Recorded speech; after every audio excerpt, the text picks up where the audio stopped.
been recorded. So this will be out to everyone by the start of next week. So without further delay, I would like to give you a quick understanding of how we are going to take this conference ahead today. So as we're starting on time, we have divided this agenda into two segments, the first half and the second half. I think Dave would actually explain you a little better how we're going to work in terms of time management and to ensure that we have the people intact with us till the end of the conference. I'm very excited to let everyone know that we have a very, very special presentation from GE Digital, Mr.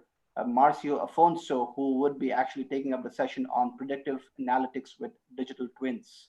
So this is something which is going to be very, very interesting for all the participants, all our delegates who have joined this conference.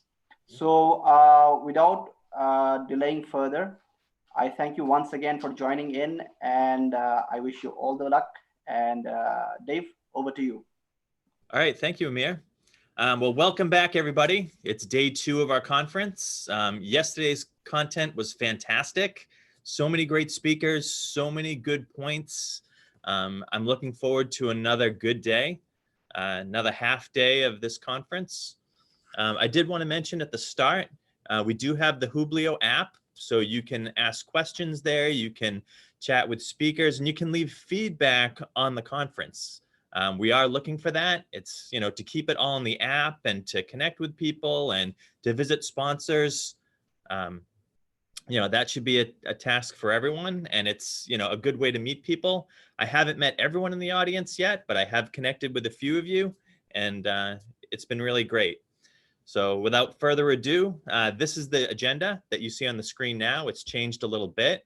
We're going to walk right through it to keep on time. But we will now start. Let's see, the first talk is going to be Accelerating the Maintenance 4.0 Revolution with Rafael Freitas Vieira, Head of Electrical Maintenance and Engineering at CGT Electrosol.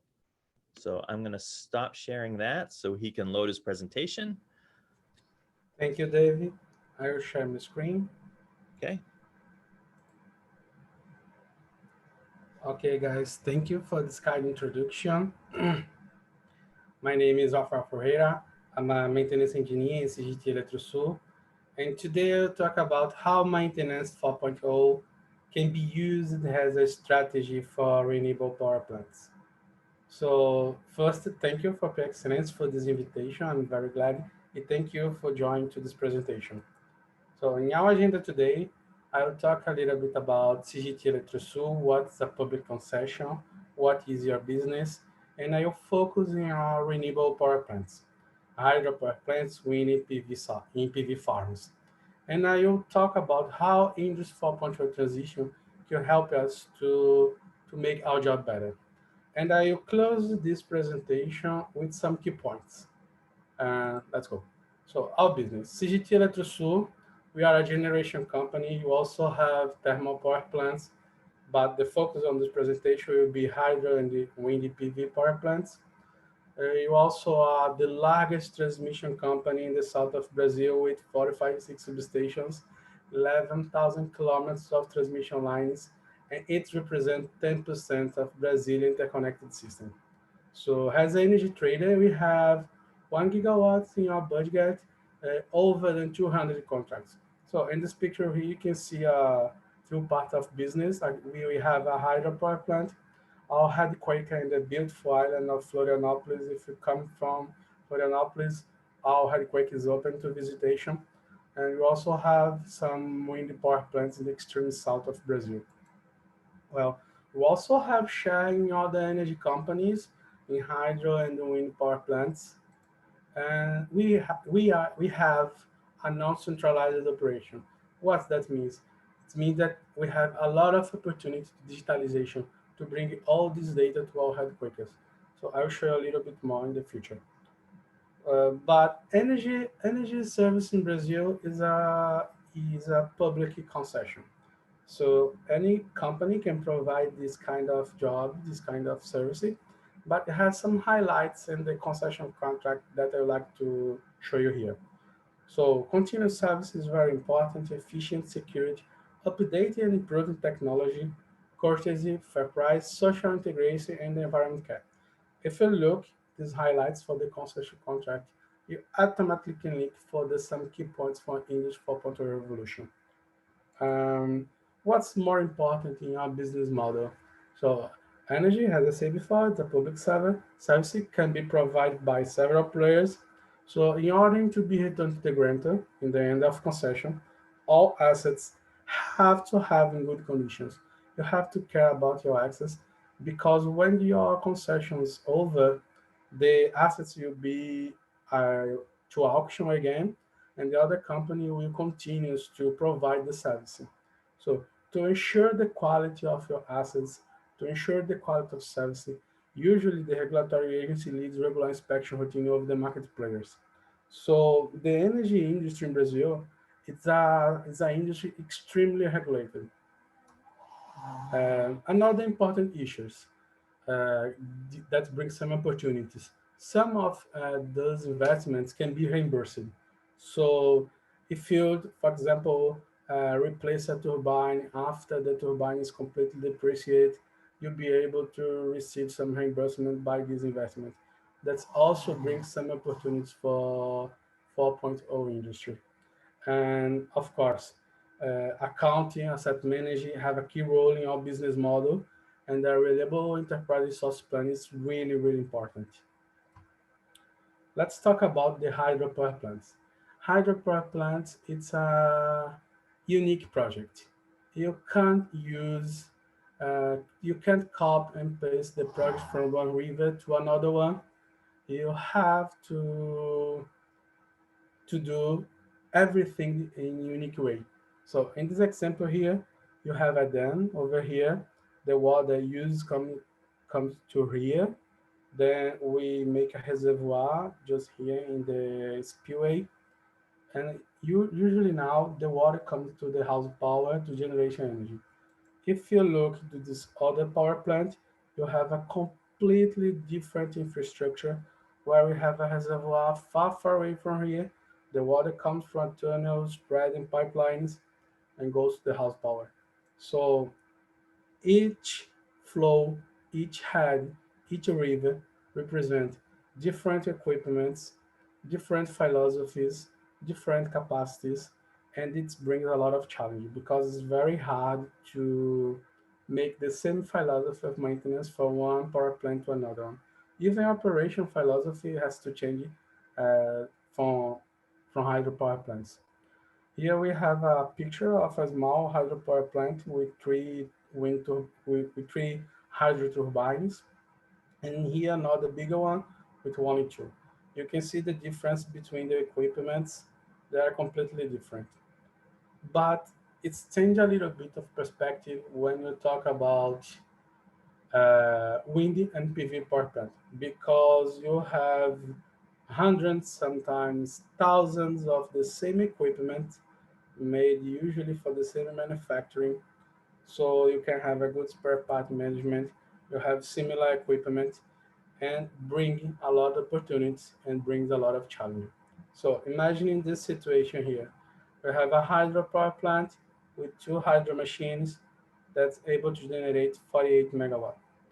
And we have another wind power plant with 24 wind turbines, and this can generate the same.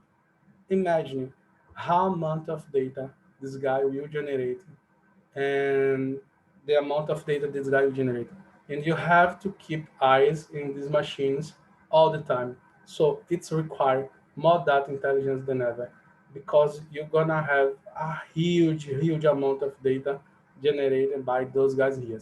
In this example here, I bring these two examples because the same capacity.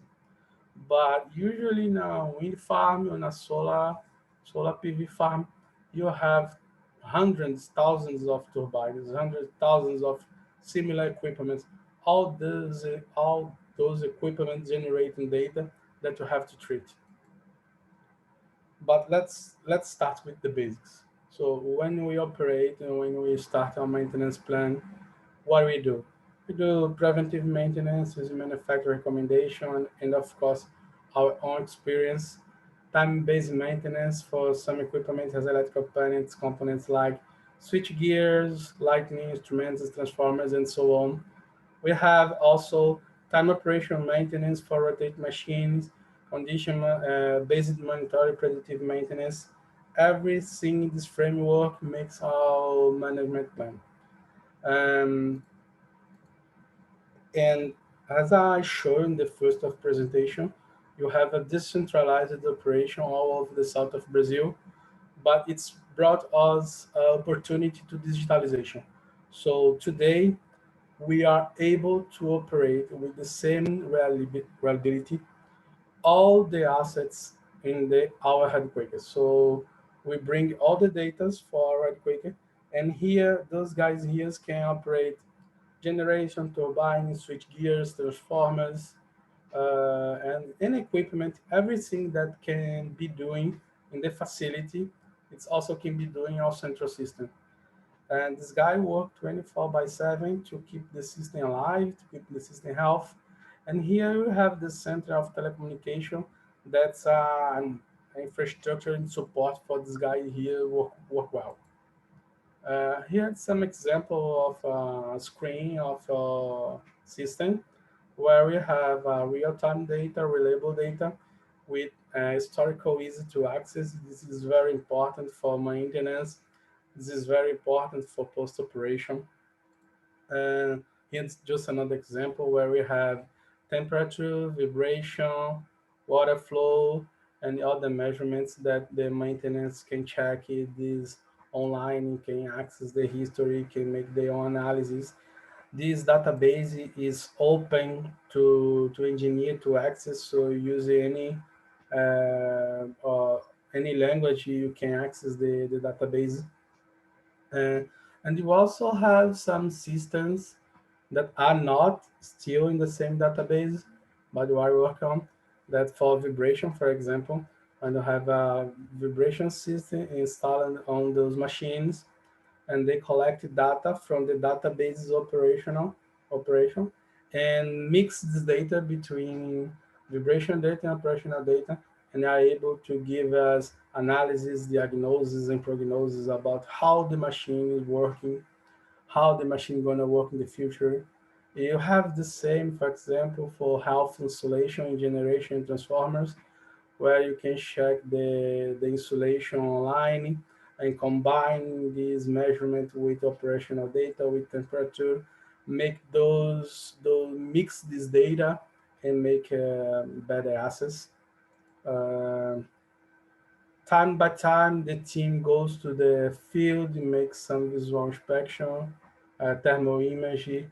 All this data are inserted in the same reliable enterprise plan, where we can check the data in report mode, in graph mode.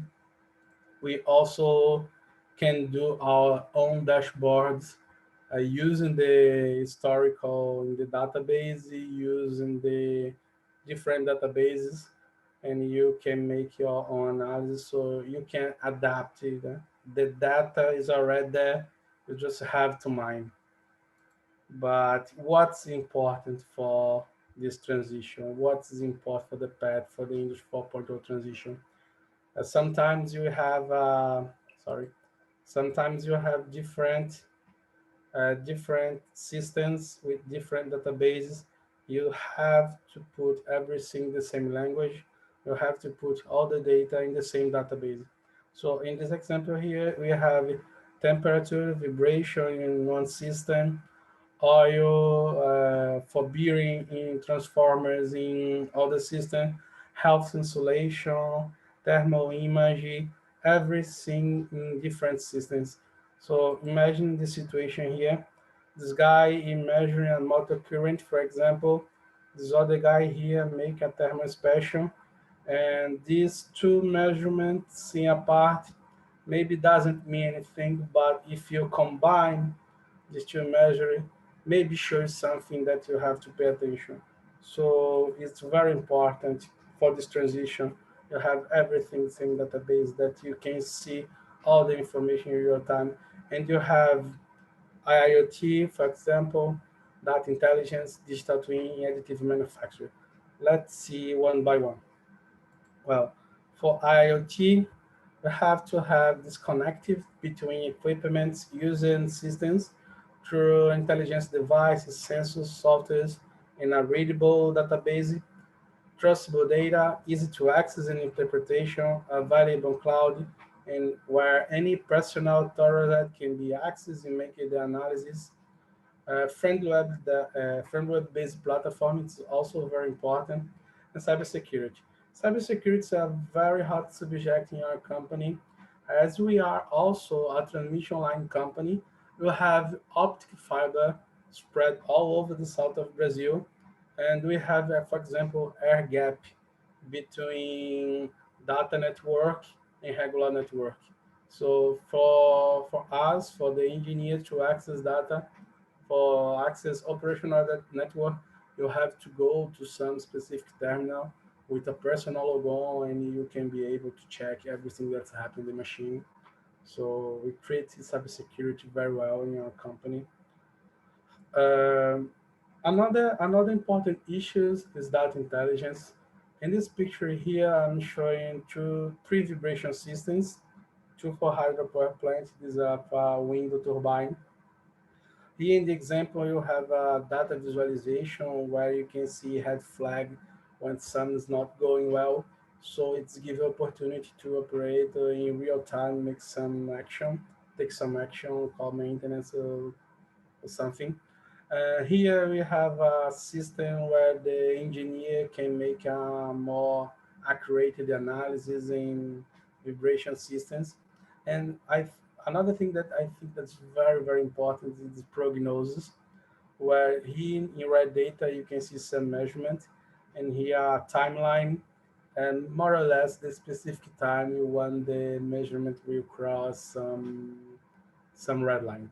So it's very important for maintenance plan that you can schedule exactly, or exactly when you want to be your maintenance. And all these tools, it's very important. Artificial intelligence, machine learning, big data and data science, and as I showed before, sometimes you have wind farms with thousands of turbines generating thousands of data. You're also gonna need intelligence of engineer, because in hydropower plants, for example, you don't have so many data because you don't have so many machines. So it's very important you have engineers to train your neural network, to train your machine learning. Um, Digital twin, it's something that's already happened in the Itaipu Binacional, the largest renewable power plant in the world, where we have structural model in 3D, real-time behavior, where you can perform simulation and diagnosis, and you can use digital twins as a support to disassembly, preventive, corrective maintenance, and for training is very important. Let me share a video, quick video.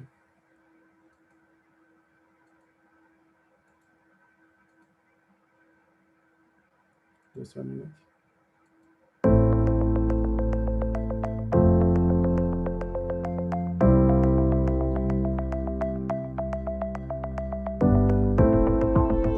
Web monitoring, orbits, vibration, partial discharge, temperature, operation data, hierarchic view, schedule view, schematic view, statistic treatment, 3D model that you can browse,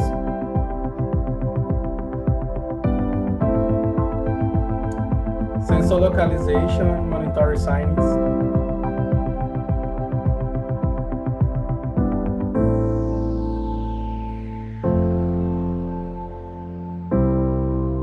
virtual reconstruction,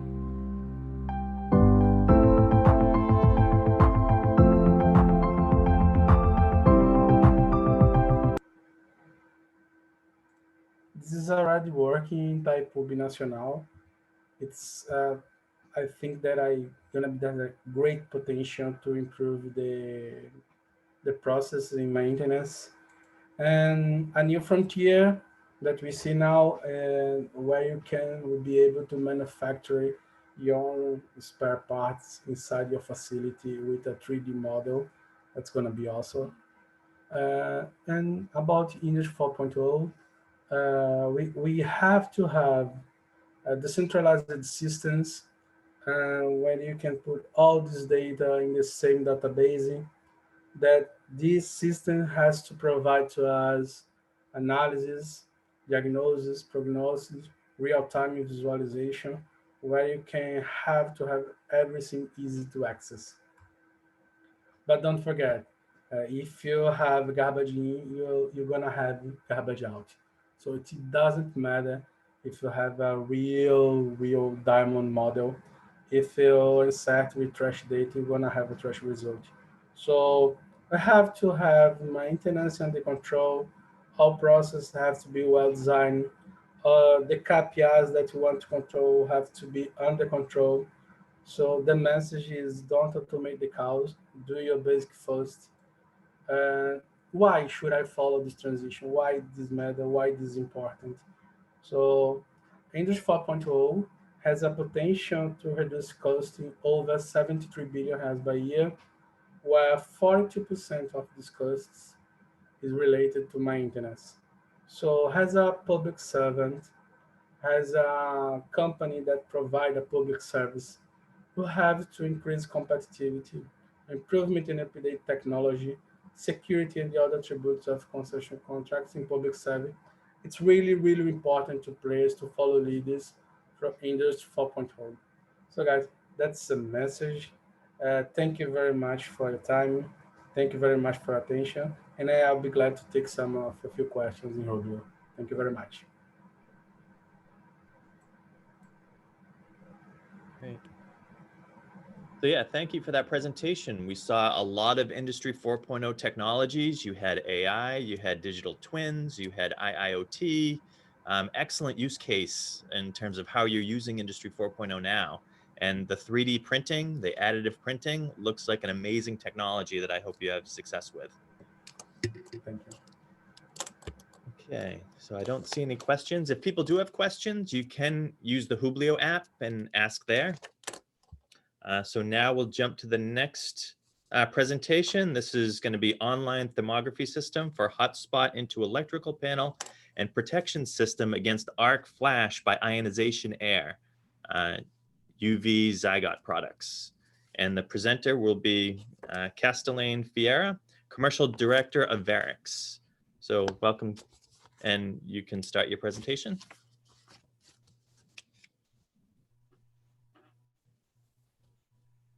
Hello, thank you for it. My name is Castellane. I'm electrical engineer and commercial director at Varixx, a Brazilian company. I would like to talk a little bit of predictive maintenance and tools and solution for this. I will share my presentation here. Okay.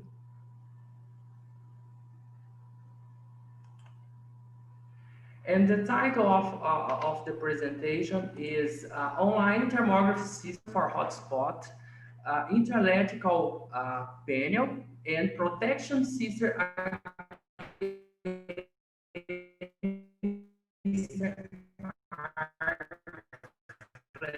by ionization. Electrical facilities and electrical panels and environment. Rafael from EletroSUS said something about the continuous service and to maintain spare parts available every time. So if you have a very important industry or continuous service, it's not possible to shut. You should work with a substation, reliable substation, in order to maintain the continuous service, like a hospital said. We have three kinds of maintenance. I would like to talk a little bit of with this kind of maintenance. The corrective maintenance with when you have a device and the device is broke and stop to work, you need to repair and solve the problem. And preventive maintenance, the idea is different because the idea is avoid the corrective maintenance, and we have to do the plan action in order to act in this situation. The predictive maintenance, the idea is monitor the performance and condition of the equipment during the normal operation. The thermography is a good tool in order to have a predictive maintenance and measure the temperature in order to see what's happening with our equipment. So when you have, what is the thermography? Thermography is a method of detection, detecting of the distribution of the thermal energy, could be measured by infrared radiation. That mode we will show you about this. So where could be applied the thermography into substation? Imagine, for example, many electrical panels, like a motor control center, for example. There are many possibilities of the hotspot into this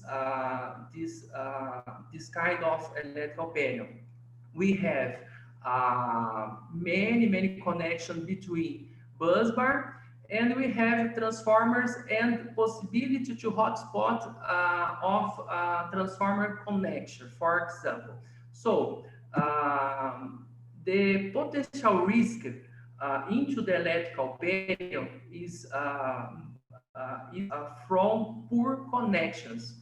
So the poor connection is the most common case of electrical equipment failures. That because into the electrical panels we have fingers clusters and input and output of circuit breaker. So we have many connections into the electrical panel.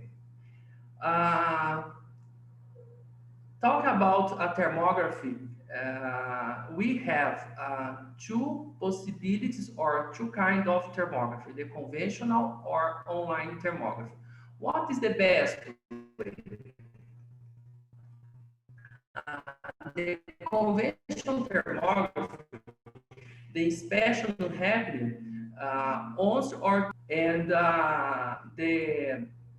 it's very difficult to identify the temperature increasing if you work with reduced load, and the view is very limited.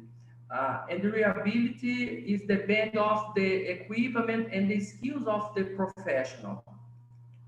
It's not possible to connect with SCADA software, and we put the operator into the high risk area or high risk environment.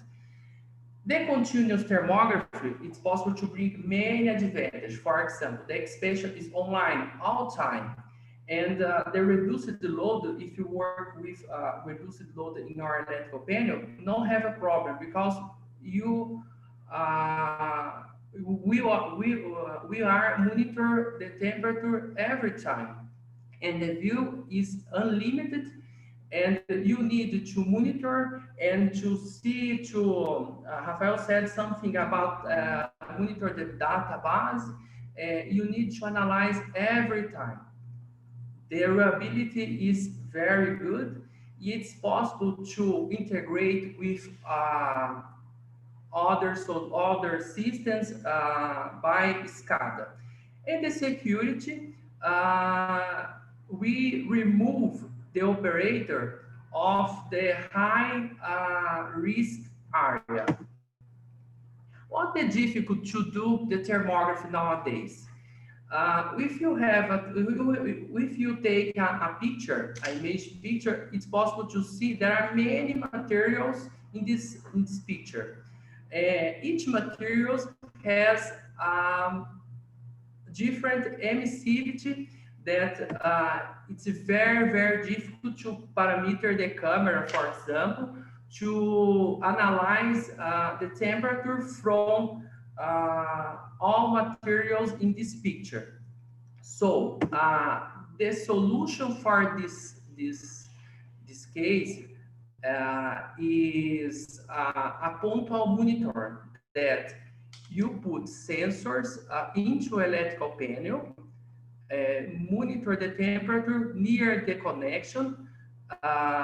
We use the unidex tape in order to correct the emissivity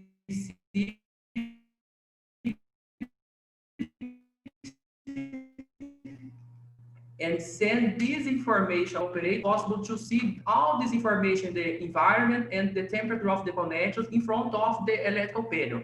It's you don't need to open the door of the electrical panel.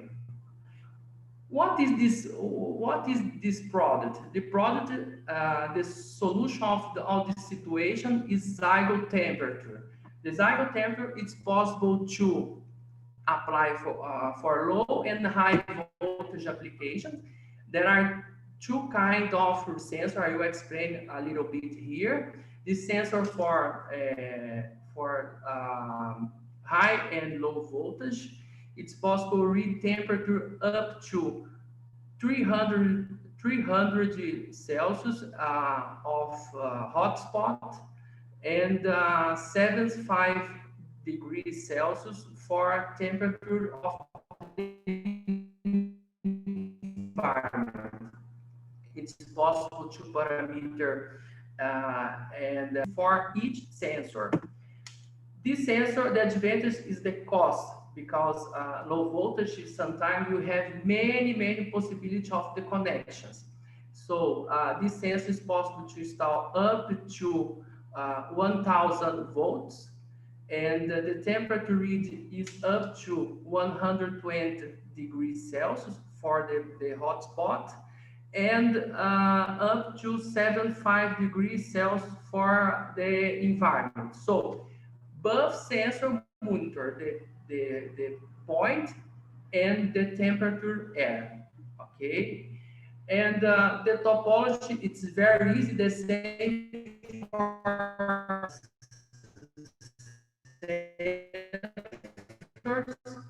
It's possible to mix two kinds. This system is composed for one power supply, one relay, that cables and sensor, and it's possible to connect that a SCADA software, for example, by this relay. And the topology for low voltage sensor is the same, but the difference, this system could be used up to 100 volts. It presents the better cost benefit. The topology is possible to install the sensor up to 80 meters of the cable, and this information is only Zyggot temperature. And I would like to present the protection system. The concept exists worldwide, but I will show you a new conception, the detection system from ultraviolet to wave.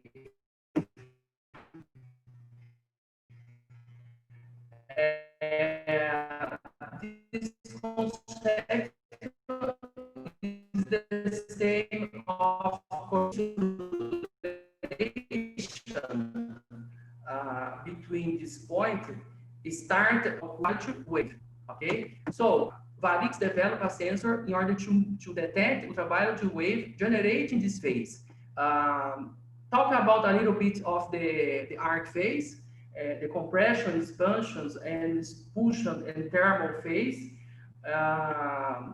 In conventional systems with light plus current read detections, the detection of the light happening between expulsion phase and thermal phase. That once light is detecting between expulsion and thermal, the relay wait for electrical current increase. So this situation, it's very, very slow, because and if you have the system very slow, the incident energy could be very high. So our solution we bring here. This solution, the Zyggot sensor detect the arc during the compression phase in pre-arc time, because in this phase we have ultraviolet wave into the electrical facility or electrical panel. So during the compression phase, happen the ionization of the air and generate UV. The Zyggot detect the pre-arc time, send this information by cables with CAN protocols, and relay will act in, for example, in opening circuit breaker faster.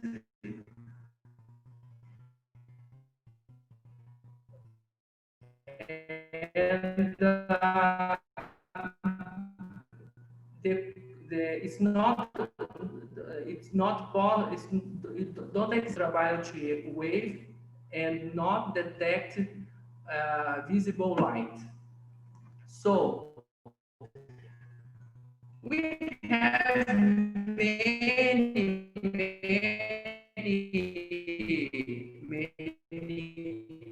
characters here from this of the detection by ultraviolet wave is ultra. It's possible to identify what the sensor identify the arc flash situation, and all these characters represent the best cost benefits.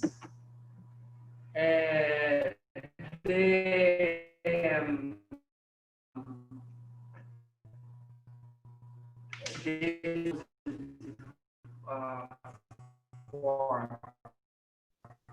one power. Hey, Castellane, it sounds like you're having audio issues. Relay that it's possible to identify.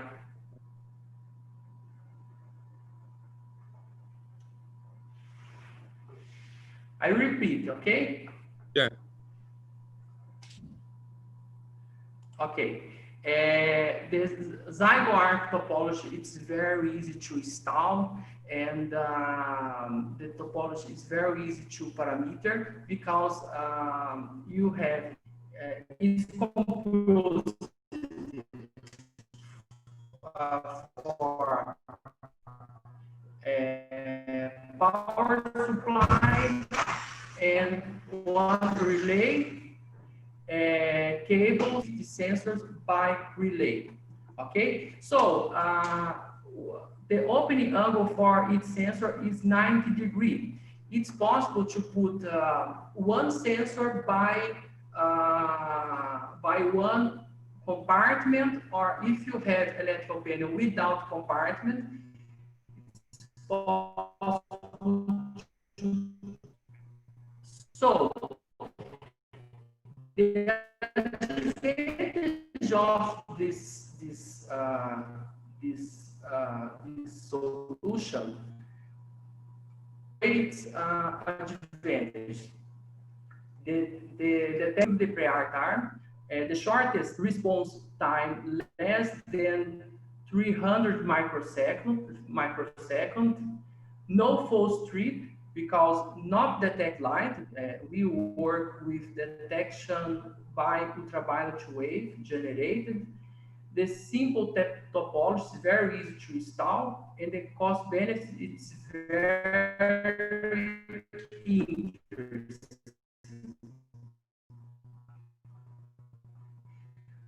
So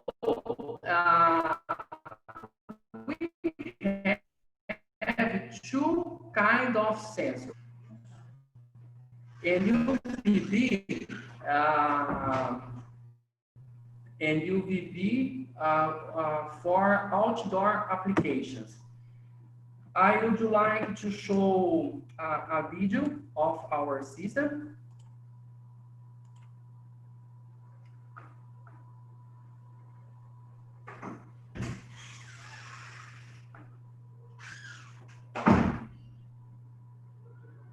Okay, while you're calling up the video, I'll just kind of recap some of my observations. It looks like you set a baseline, and then you have sensors to make sure if it does get too hot, you get alerted through your sensor to alert people. There could be a safety problem, there could be a cost issue, and by catching it early, catching it with your sensors, you can take action to save cost. So, repeat the question, please. Hello. Hello. so do you have the video to show? Yeah. Okay. Wait a moment, please. Sure.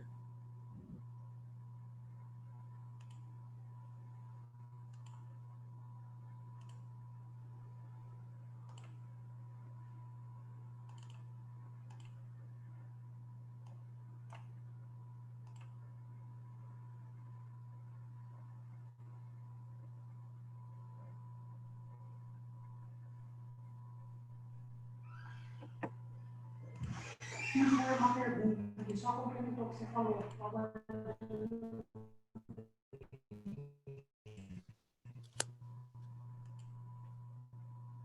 Internet travou.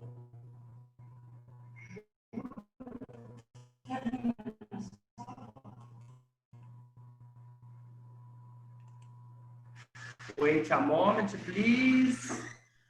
Okay.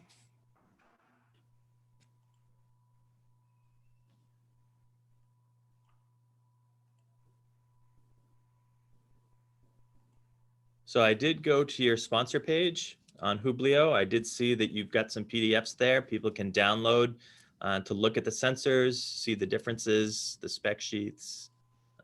Here we go.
o som da sua mão.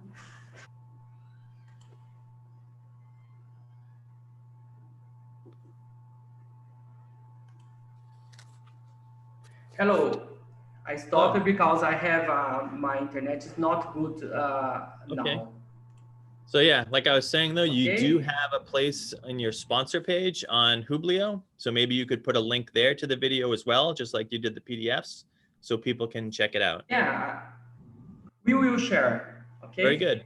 Okay, yeah, thank you If for you the have a talk. question, thank you for the opportunity to show these solutions. Yeah, no, it looks like very nice sensors. Thank you. Okay, our next talk will be Overcoming the Challenge of Predictive Maintenance by Fabio Andre Brand, Reliability Coordinator at Giordao. Welcome. Thanks, Dave. Just a second, I'm gonna share my screen here. Sounds good.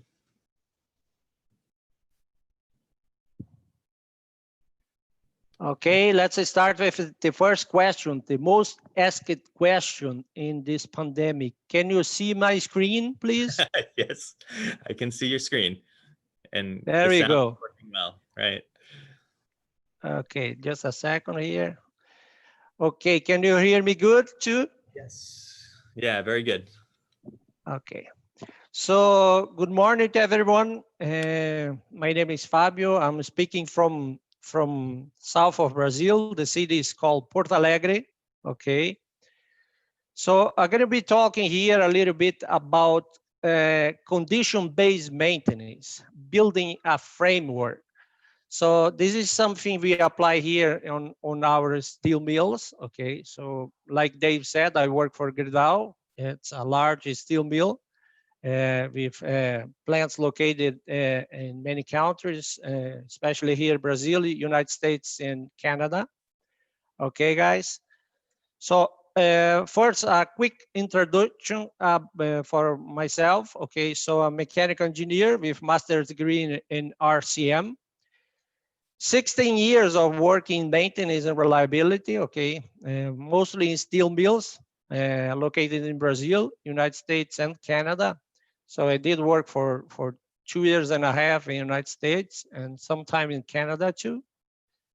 Right now I'm working as the coordinator for maintenance, reliability, and storeroom here on this mill located in Charqueadas, again south of Brazil. Okay. I'm working too as the project manager for a capital project of $1.5 million investment for online predictive, and I'm going to be showing to you guys a little bit about this project later in the sequence. And I have worked too as the CMMS trainer, basically SAP PM module, plant maintenance module. Okay, guys? This is a little bit about myself. And let's start talking about condition-based maintenance. Okay, why we need condition-based maintenance? And let's say before that, I'm going to be showing to you guys here on this presentation a little bit about basics of maintenance and a little bit about Industry 4.0. Okay, and I strongly believe that the basics and technology, they must work together. They must walk hand by hand. Okay, so let's start with the basics. Okay, and what is the basics of the maintenance process? Okay, so condition-based maintenance. Why we need it? 89% of failures occur randomly. Okay, so as you can see here, on the patterns, 89% of them are randomly. Most of the failures provide evidence of the failure. Okay, so let's say 90% of our failures on our machines, on our equipment, on our assets, they are random. But most of them, they provide evidence. And here it's a picture of our PNF curve, is pretty simple for the maintenance process. But anyway, we have evidence. Temperature, some previous presentations show that, vibration, you know, leaks, whatever it is, we have evidence, okay?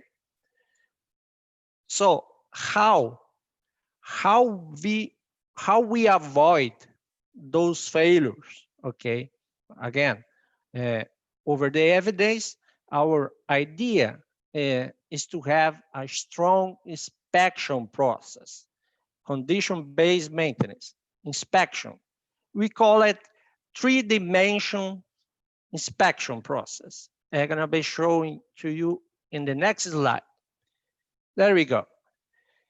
Here, I'm gonna be showing to you guys a little bit about the inspection. Again, we call it three-dimension inspections.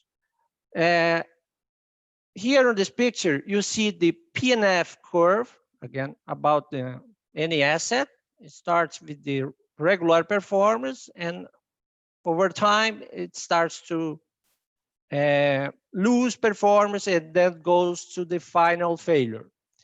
We divide this picture in three sections, okay? That's how I'm gonna be showing to you. And on the right, on the left side, I show it to you here, a triangle that is showing the failure predictability of these three types of inspections. Again, three dimensions, okay? The first of them, and again, in the next, in the sequence, are gonna be detailed even more each of these inspections types. The first of them is rounds. Okay, so we have rounds here, you know, it can be shift rounds, it can be operation rounds. One of the features of these rounds, they must be the high frequency, okay? And one thing added to this type of inspections, they have low predictability, okay? Second type, we call it inspection 360, okay? This one is really interesting, and I'm gonna be detailed even more in the sequence, but basically it has medium predictability and is related to basically human senses to see noise, hot, if it's hot or not, if it's loose, cracks, you know, anything that human beings can see with very simple instrumentation too. And the third type, which is really important too, and we have seen a lot lately, is predictive maintenance, okay? This type, it has high predictability, you know, it starts to detect the anomaly, let's say, or the potential failure very early on the P&F curve. And then we have ultrasound, thermography, and many types of predictive techniques, okay? So the first one, I'm gonna be detailing a little bit more each of these types. The first one is rounds, again, basically daily inspections. What are the features of these inspections?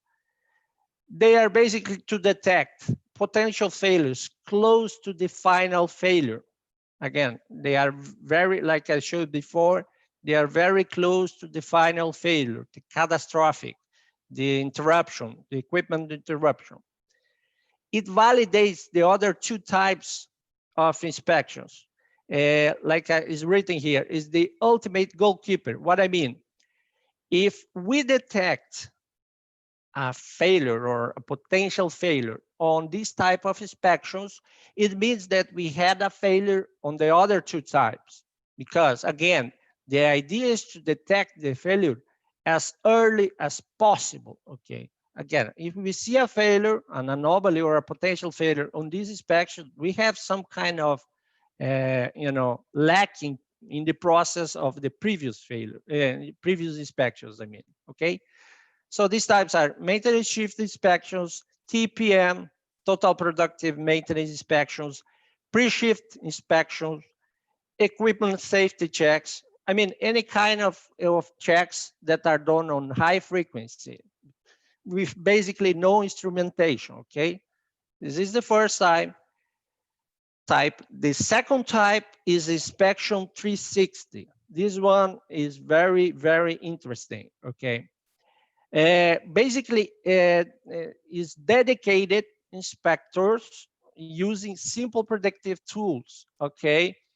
So again, very important in this type of inspections that they must be executed by dedicated inspectors, meaning those guys, they basically only inspect the assets, the equipment, or anything. I mean, they don't do corrective orders, they don't do preventive orders, they do only inspections. This is really important and very interesting, okay? This type can detect the majority of failure modes.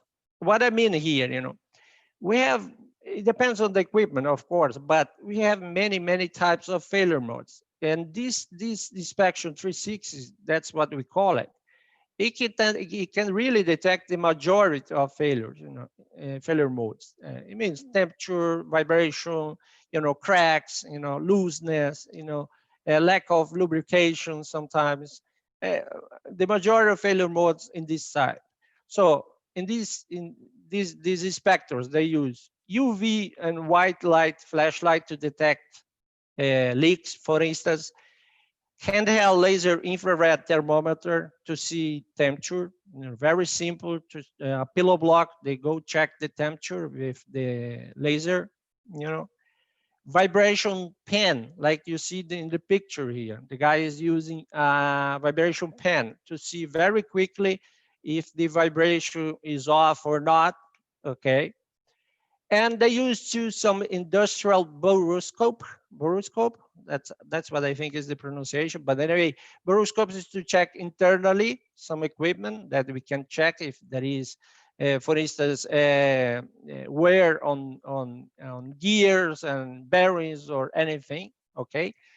This is again inspection 360 done by dedicated inspectors. And the last time, this one I'm gonna go deeper. Okay. Is predictive maintenance. Okay, so this is very specialized inspection. Okay, with very high predictability and high assertability, right? I mean that they have what they predict is normally very accurate. Okay, this is the right word. Can be done offline or online monitoring. Okay, many types. And here on this picture you see, and on my back too, you see this picture. This is a monitoring panel, a hub that we have built here on our mill, okay, with 4 TV screens, okay, showing the online condition of our assets. So I'm gonna be showing later a little bit more about this project, okay? So this predictive inspection can be, you know, of course you already know, but anyway, vibration, thermography, fluid contamination, oil contamination to see online, including we have it here, ultrasonic detection can be online and offline, and many other types, okay? Here I'm gonna be detailing a little bit more about the online predictive maintenance, the project I'm leading here, you know, again, is one of the types of inspections that we have here. Before that, you know, you can ask me, Fabio, what is the most important type of inspection that I just showed to you guys there?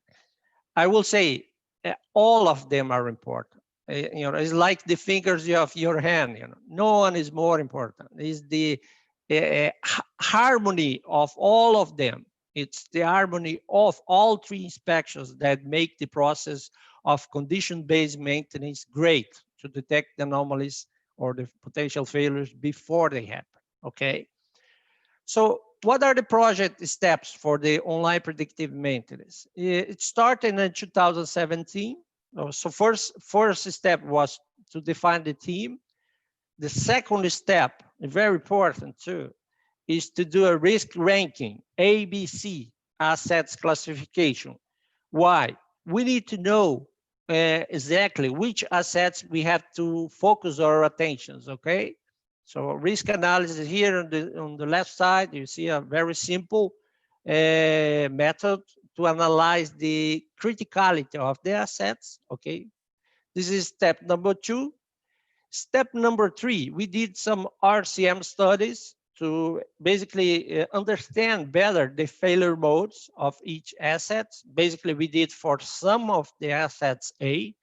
Again, RC studies are very time demanding and very efforts. They require a lot of efforts, but they're very, very important. You go deep in the asset, you understand very well the asset, which is very important too, to do any kind of monitoring inspection. The fourth step, technology selection. In our case, we selected SKF, okay? So our partner here for this project in SKF, we are working with them for about 3 years already, okay? And all the technology from them, sensors, cables, software, everything, okay? And then the five step here is sensor installation and configuration, okay? Here's a picture of one of our machines here with the sensors installed already, okay? Here I bring up some pictures of our software screens, okay? For vibration monitoring specifically. This software is called SKF Aptitude Observer from SKF.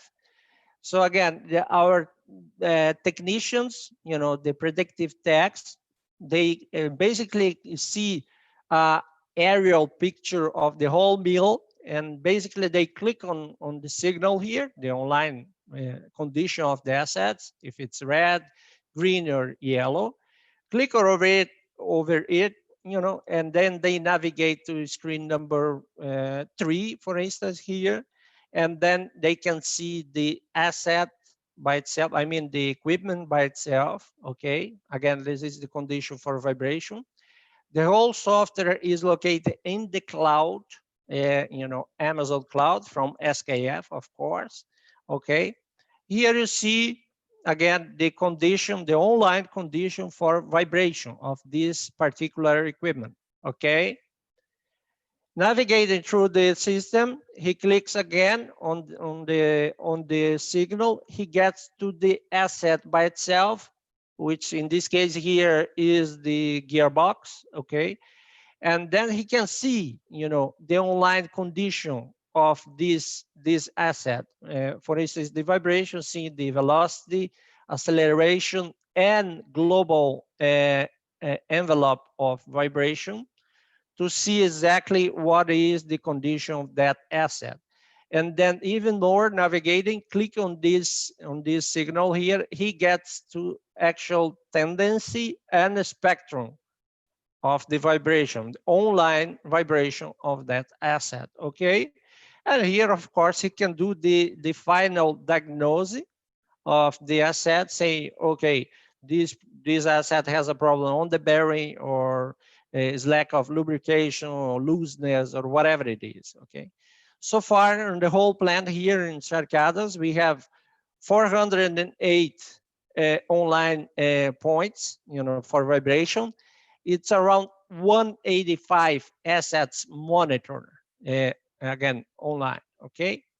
Another technology we are using here a lot is thermography, okay? Is online too, in the same system, in the same panel. We see thermography online. We use here the camera FLIR AX8 model. It's a very simple, low-cost camera.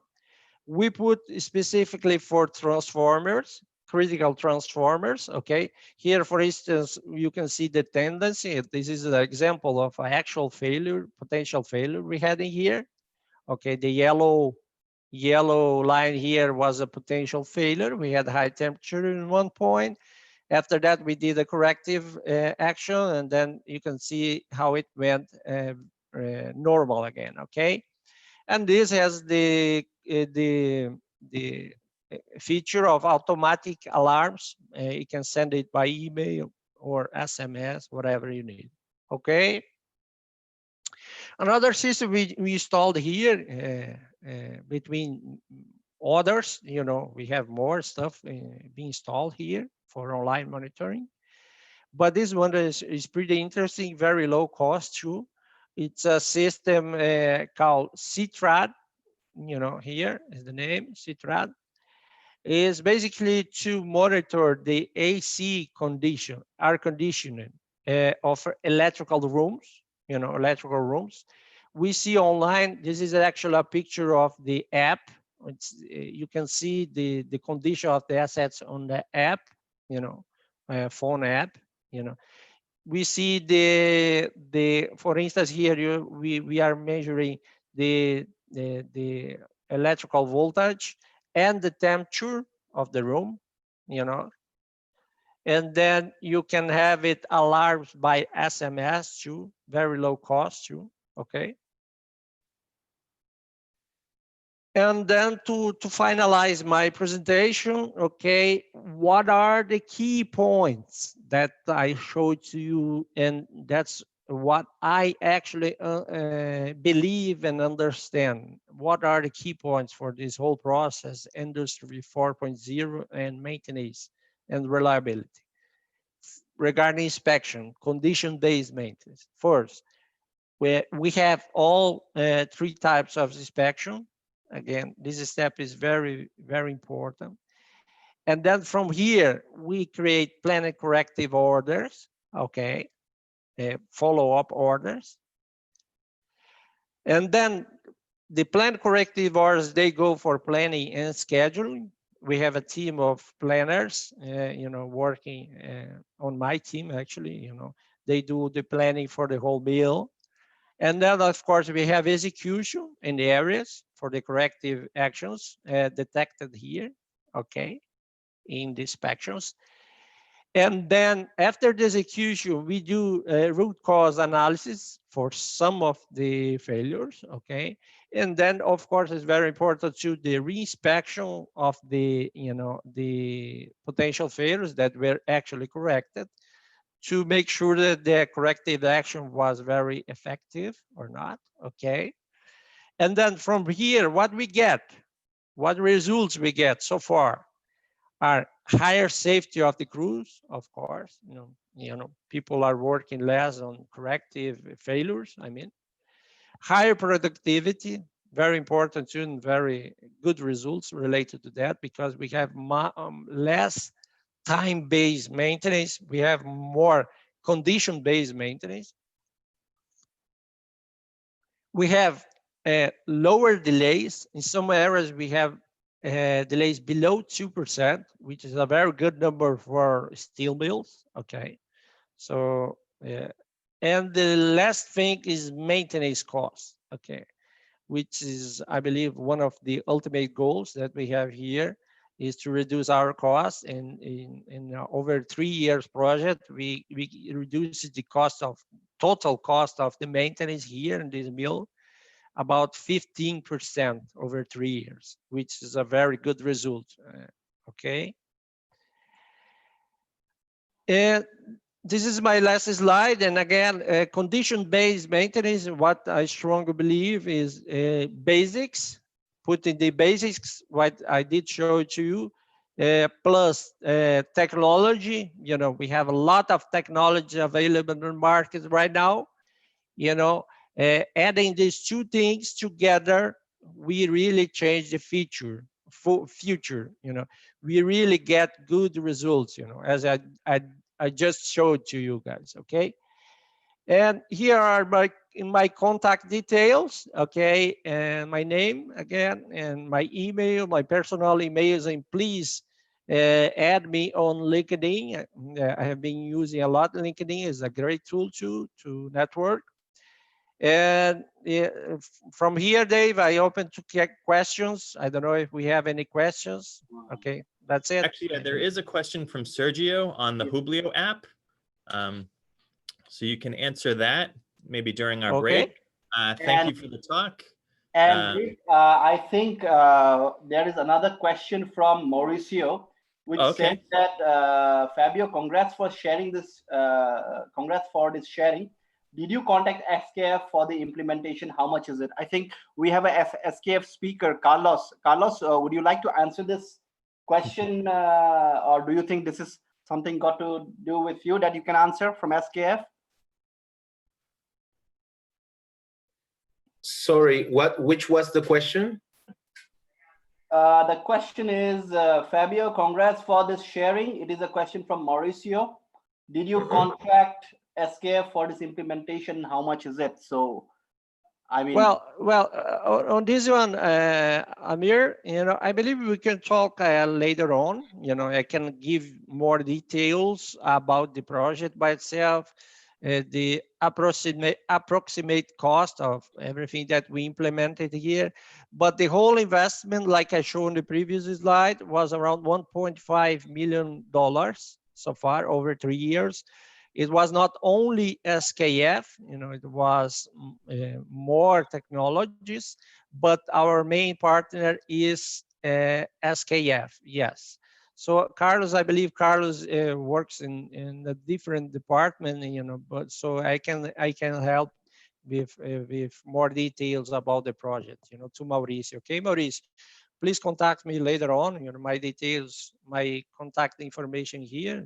My phone has a WhatsApp too. So, and the other question, Dave, I can answer later on Hublio, I believe, right? Yes. Good. Yeah, no, so thank you for your presentation. Very informative. Love to see what you did. Love the results you're getting. I mean, that's at the very end of the day, your big efforts turned into big rewards for your company. And I was happy to see that you have it on a cell phone. You can have people do the checks on a smartphone. So very good. So right now, very nice, Dave. Yeah, no, thank you. Thank you. So now we'll go into a networking break. The next speaker will be from Fabio's partner, the SKF, and that'll start at 11:15 or in 10 minutes. We'll say 10 minutes from now. So 11:23. So thanks, everyone. See you after the break.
Okay, welcome back, everybody. We're about to get to our next presentation. Next presentation is going to be Predictive Maintenance as part of a Circular Economy Approach by Carlos Lahara, Business Development Director at SKF. Hello, everybody. Hello. Can you hear me? Yes, we can hear you. Perfect. I will share my screen and then also ask the same question that Fabio made. Yep. You can actually see my screen. Yes, we can see your screen and your sound quality is good. Okay, perfect. So thank you, everybody. Okay, for me, it's a great opportunity to share with you something that is really related for all these Industry 4.0 topics that we are talking during these 2 days. So, but I just wanted to give you kind of a different perspective of one of this important part that is predictive maintenance in the Industry 4.0 era that we are. So, and this perspective comes also from SKF, you know, SKF, a company that has more than 115 years in the market, you know, founded in 1907 in Sweden, okay? And also, you know, being in the predictive maintenance world about almost 25 years, and now having an experience of more or less just in Latin America, you know, more than 140 performance contracts, you know, with more than 1,500 people that is actually working and deployed in our customers from the different industrial segments, okay? So I just want to start with this image. I think this image shouldn't be any surprise to everyone. It's clear and with facts that the CO2 emissions are increasing exponentially through the last years. The COVID crisis gave kind of a breath for this, but it also already went up since the major economies ended some lockdowns. Okay, so this is something that is actually the reality, and that today the world leaders, different world leaders, are already dealing with it, you know, with clear statements and clear actions, you know, from the European Union or countries of big countries like the US and China, and also big corporations, you know, as here as Volkswagen. Everyone is already acknowledging that we have a problem, okay, and that we need to deal with it, okay. But for this is not only something that is being tackled by the world leaders, political people, but it's also, you know, the World Economic Forum with this news that the European Union is going to begin to make some actions, you know, like taxing high carbon imports, including steel, cement, and power, you know, but also having companies, you know, companies that are actually already working and saying that they are going to go carbon neutral, okay, in a period of time, like, you know, this company called Braskem, you know, mining company as Newmont that also sets climate targets to zero emissions, you know, other mining companies, big, huge mining companies as Vale, you know, also saying that they're going to be carbon neutral for 2050, you know, other segment as Novartis, you know, also saying that they will go carbon neutral for their own operations by 2025, but also with something interesting, you know, that in this example of Novartis, you know, that they're going across the whole supply chain.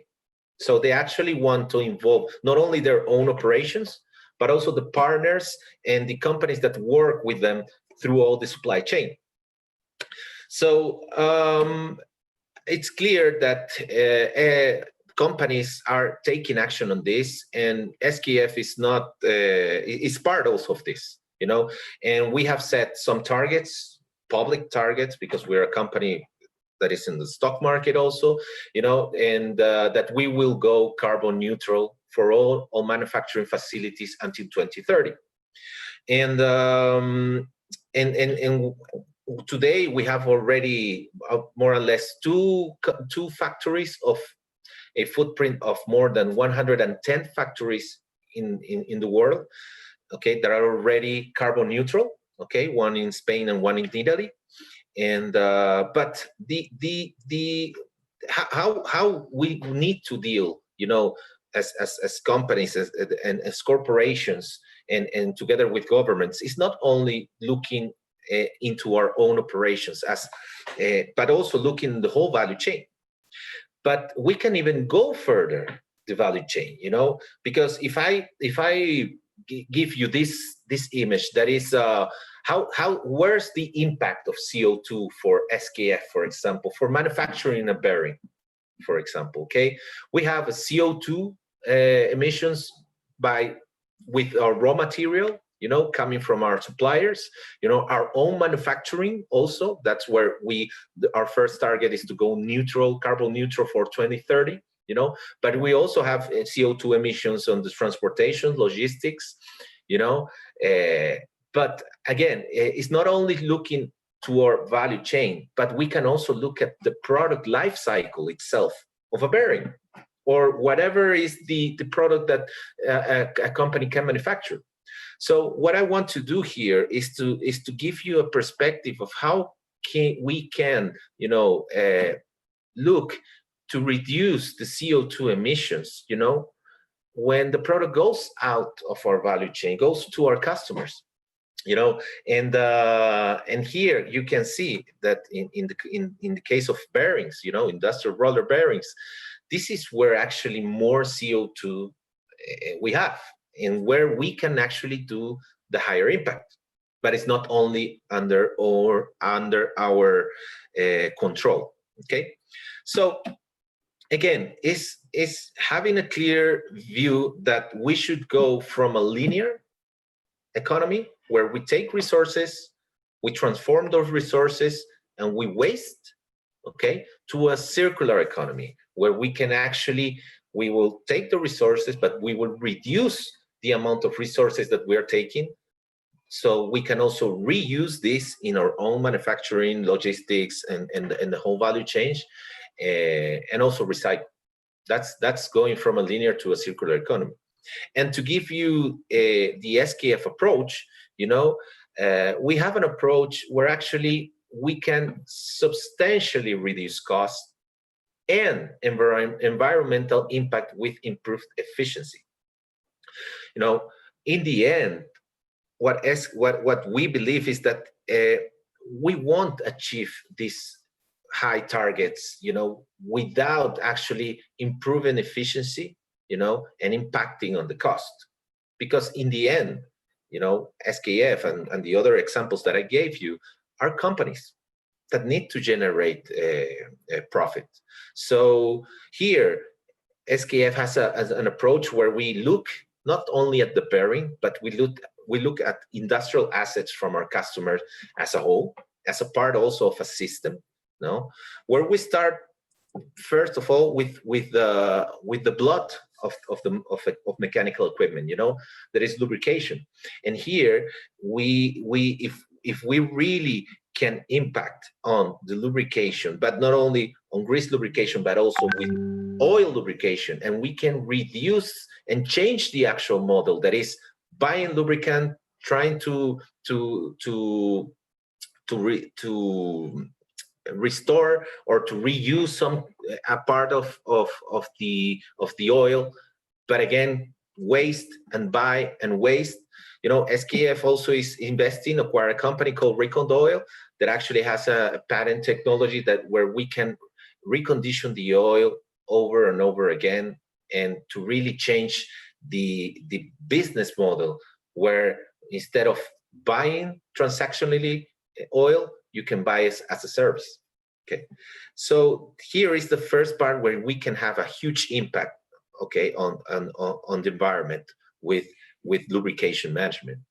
Then we go to remote monitoring, because if we really understand what is happening with the machine, how is the health condition of not only a bearing but all the mechanical components, okay, we can also act, you know, and actually do make some action so we can reduce and we can avoid unplanned schedule, downtime, and need to change the machine itself. So we can actually reduce the amount of components used during the operation of an asset.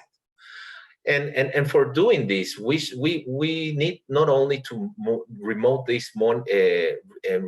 monitor the machines, but we also need to put some intelligence and some artificial intelligence, because we need to deal with a huge amount of data, you know, with data analytics and machine learning, that today can give us the opportunity to actually foresee with more time what is not actually understanding what is happening to the machine, but also understanding and doing prognosis and understand what could happen to a machine. Okay, and also we have the application engineering or re-engineering in this case, so where we can actually put some expertise, rotating equipment expertise on the rotating assets, and so we can also, instead of changing the machine, so we can upgrade them with technology, so we can extend the life of the asset.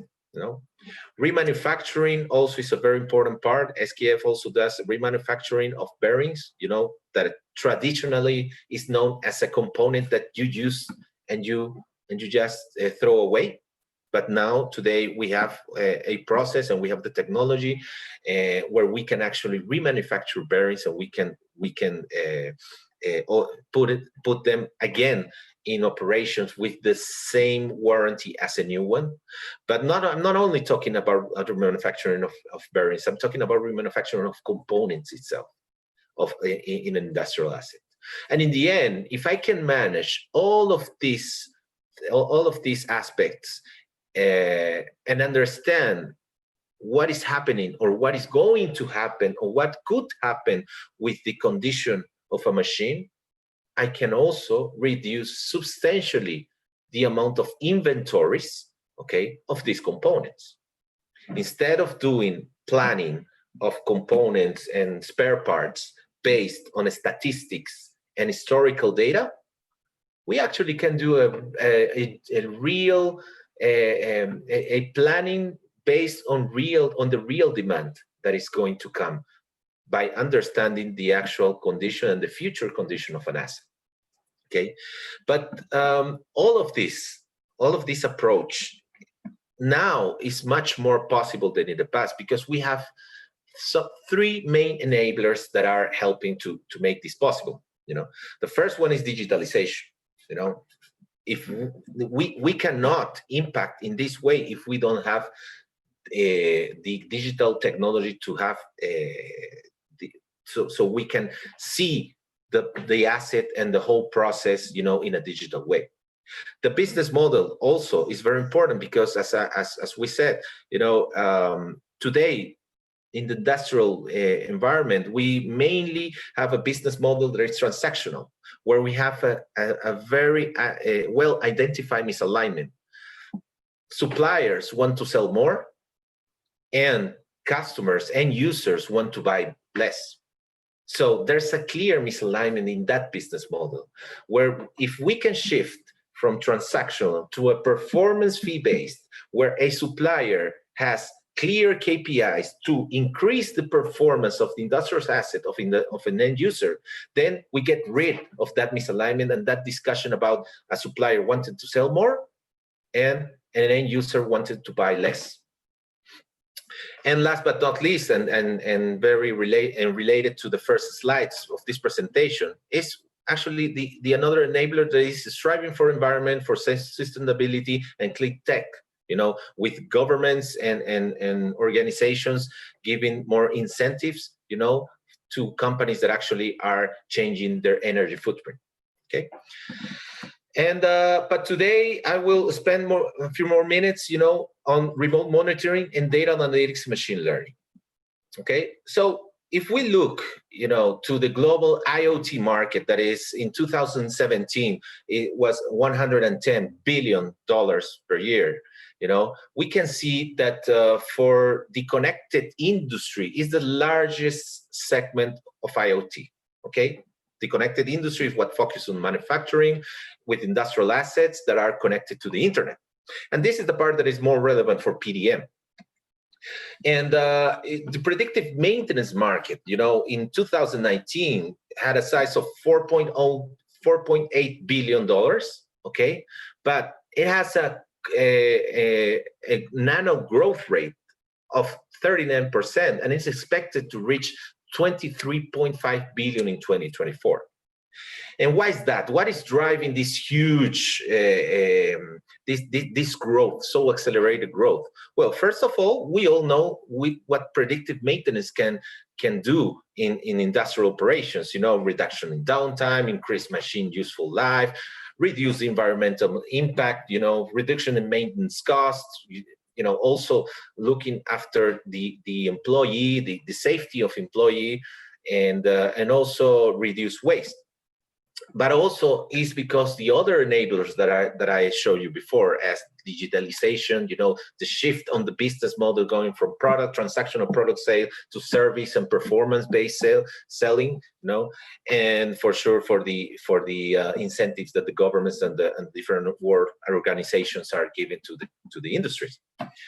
And talking about remote monitoring, so in the end, what we want to do is going from this, having an approach where we go, and this is a vibration analysis example, and I'm using vibration analysis because it's the most used PDM technique globally today, and where we can go from this image that you have an operator that actually goes to a machine, puts a sensor in right next to the bearing or to the rotating equipment, and takes data, I don't know, each 30 days, 30 days, depending on the criticality of the asset. Okay, how do we go from this to this? Okay, where we actually can replace, okay, people that first of all they put in risk their health and the safety of them, because they need to go and put, be very, very much with industrial rotating assets, okay? And to put technology that can replace that manual data collection. And here, with this technology, we have some clear challenges also, like, first of all, the cost. If we want to replace the manual data collection for technology, and we want to deploy it massively in an industrial plant, then we need technology with the right cost. Also, the quality. When we have people going into the machine, they are not only taking vibration, they are not only taking temperature, they are looking at the overall asset, and they're also seeing what is happening, if there's a sound, if it's something leaking, if it's oil leaking, if there's something different and not normal in the area. So if we are not going to have someone to take an holistic view of the asset, physically, then we need to have the right technology that can get me the right quality so I can diagnose correctly what is happening with that equipment. Some specific challenges with, for example, wireless vibration sensors is the battery. Today, we have different technologies, from self-energy harvesting, battery-less sensors, and because battery is a challenge, because in order to get frequent data, I need a sensor to take in a frequent way data. And in this case, when we're talking about wireless, we don't have this sensor plugged to the energy, and that's another challenge. And last but not least, that is fully connected to IoT is the network. How prepared are the industrial plants to connect wirelessly devices? Are we going to work with Wi-Fi, we're going to work within a specific protocol gateway, proprietary gateways from different suppliers. So network in the end, and how to deal with all the interference that you can get on an industrial plant, it's also a challenge. But it's a non-return way, it's something that these are the trends, and this is where the industrial world is going. But that brings another challenge, because with portable data with manual data collection, we used to have between 15 and 30 days frequency of data, But now that we are replacing with wireless sensors, with online systems, we are going from a 30 days frequency of collecting data to three times per day, getting data 3 times per day, or even more if you have an online system. Okay, and that brings the other challenge, that is, how are we going to deal with all of that data? Here in the picture, you can see what we call our rotating equipment performance center in Brazil, where we have specialized analysts that are analyzing all the data that come from this number of contracts and customers and assets. But what is going to happen with the deployment of this technology? We have two ways to tackle this. Or we build more and more centers like this, and we need to hire an army of people, or we put artificial intelligence in place so we can actually deal with all this amount of data. And here you can see, how the exponential growth of the number of assets that we are monitoring in the Americas within the SKF cloud. You can see that, there was from 2005 to 2015, it went from almost 0 to 300,000 assets. But in the last 5 years, we went from 300 assets to more than 1 million assets that are being monitored in our cloud. So there's a clear challenge also to deal with the amount of data that is coming. And as I said, the artificial intelligence and machine learning is something that actually can help us on that. And this is where we have the challenge of having predictions instead of detections, because with traditional PDM, I can detect that there's a problem, but the problem is already there, and from the detection to actually the intervention of the machine, you can have, depending on the asset and the application, several weeks. But with machine learning, what we want to do is to even have more time, to predict a failure based on different type of data, coming from mechanical data, temperature, vibration, but also from process data. Okay, so understanding that, and we have traditionally, we in the market have hardware-based solutions, okay, and methods for predictive maintenance, as using acoustic and vibration sensors, and then we have what we can call software-based, where we can have the digital twins and expert people doing analysis on top of the digital twins. We have the actual machine learning, manual data-driven modeling, where actually we have data scientists working with models, with different algorithms, and mainly working with historical data. And then we have what we call automated machine learning, that is actually unsupervised and automated machine modeling, where we reduce the amount of people in the loop. The difference between manual data-driven modeling and automated machine learning is that we are replacing the work of data that today, not 100%, but reducing the amount of data scientist work on actually working with algorithms and building models. So just to give you a quick explanation of what I'm saying about automated machine learning, here you have a machine, you have vibration, you have pressure, process data, you have temperature, and today, what automated machine learning does is that we use a toolbox with dozens of algorithms where we can automatically put in place algorithms to treat different type of data, to see what is the response of that to the accuracy, you know, the score, no, and if it automatically detects if something is not getting a good result, you know, puts another algorithm automatically so we can improve this performance score of the prediction of failures based on machine learning.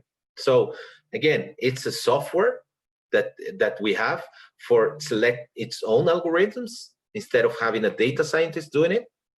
It generates digital models for machine, and again, it's machine learning, continuously validates and maintains those models. So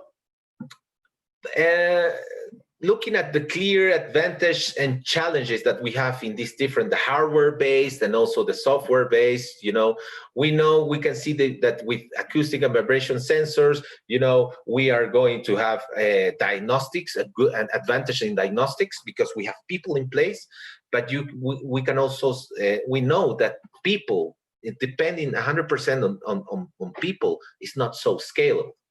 While we have digital twins and expert analysis, where yes, by having more data and have a digital representation of a machine, we can actually improve the accuracy. Okay, with machine learning, with manual data-driven modeling, you know, there are clear advantages in all of these topics: accuracy, diagnostics, scalability. But still, you know, with some challenges because we still depend on people. We cannot apply manual data-driven modeling to 100% of assets in a plant. But with automated machine learning, what we do, I'm not saying that we can apply automated machine learning to 100% of the assets. What I'm saying is that actually we can substantially reduce cost and also increase the scalability, okay?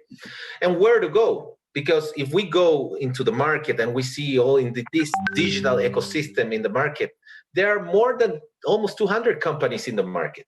Where here you can see in the hardware part, SKF here, but also in the analytics company, for example, as Presenso, that was a company, an Israeli company from Israel, a startup that was acquired by SKF in the last year. Okay, so there are hundreds of companies here. So where to start? And that's also a challenge for any industrial plant that actually wants to go from traditional predictive maintenance to this new way of dealing with data and prognostics of the industrial machines. So in the end, with this acquisition with SKF, you know, SKF is manufacturing vibration sensors and hardware since more than 30 years. And as the example of my previous colleague from Gerdau, they're using the technology now for these Industry 4.0 initiatives, you know. But we also have the expert analysis because, as I told you, we have 25 years working with predictive maintenance, and today with more, just in Latin America, with almost 150 contracts. Machine learning, for sure, with this acquisition of this company called Presenso from Israel, that today is part of the SKF group, you know, and bringing now, you know, the expertise from SKF on rotating equipment and building that expertise on modeling. And that's what, on the automated machine learning, and that's what we call a hybrid approach, putting expert knowledge into algorithms, different algorithms, machine learning algorithms. And also with a scalable platform where you can also deploy this solution, you know, and choose between the assets of a whole industrial plant. If you go with just sensors, vibration sensors, or with basic inspections, or you go all the way out up to automated machine learning, and also you need to connect that to the industrial plant processes and to have visualization and decision-making platforms for this. I just want to end my presentation, you know, going to the first things that I said, you know, where actually innovation and sustainability needs to be connected. And for that, I want to share with you a 1-minute video where you can see a TED Talk from Bruce Walker, that is a professor from a university, that actually, it's a TED Talk, you know, and let's just listen on his words. So we don't have the luxury of time You've heard that species extinctions are rising, that we've passed a milestone in global warming with atmospheric CO2, and I've raised some new worries for you today. In the long term, these rare global catastrophes that are not likely to happen for tens of thousands, tens of millions, billions of years, but many of them could happen next year. So the question is, should we really assume that we have the time or not? Do we feel lucky? Do we feel lucky? I think it's not part of our responsibility as humans to assume that we will be lucky and let our descendants worry about these problems. So let's get to work, let's innovate, let's improve the innovation ecosystem, let's innovate faster, and I think if we create a better future, then we will not have to regret the past. Thank you very much. So we don't have... So that's my last part. I just want to thank you, everyone. And with that final message that we actually can improve our efficiency, reduce our costs, but at the same time doing something positive for our future of our kids. Thank you. Yeah, thank you for that presentation. I do enjoy how you tied in being environmentally responsible with Industry 4.0. I love the example. I like the tie-ins, saving cost and saving the environment. You know, two very important things that you're able to accomplish. Thank you very much, Dave. Let's see if there are any questions. Okay, yeah, thank you for your presentation. Next one up, our final presentation is going to be Predictive Analytics with the Digital Twins by Marcio Alfonso from GE Digital, one of our sponsors.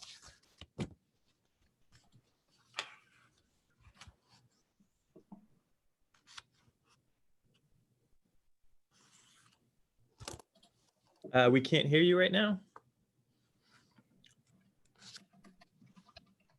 You're on mute.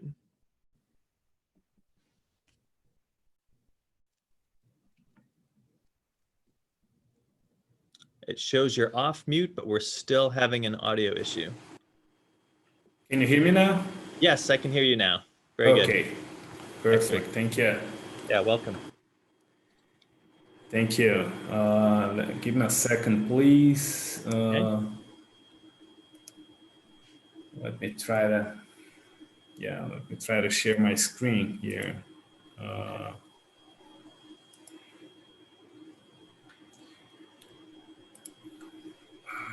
Please let me know if you guys see my screen.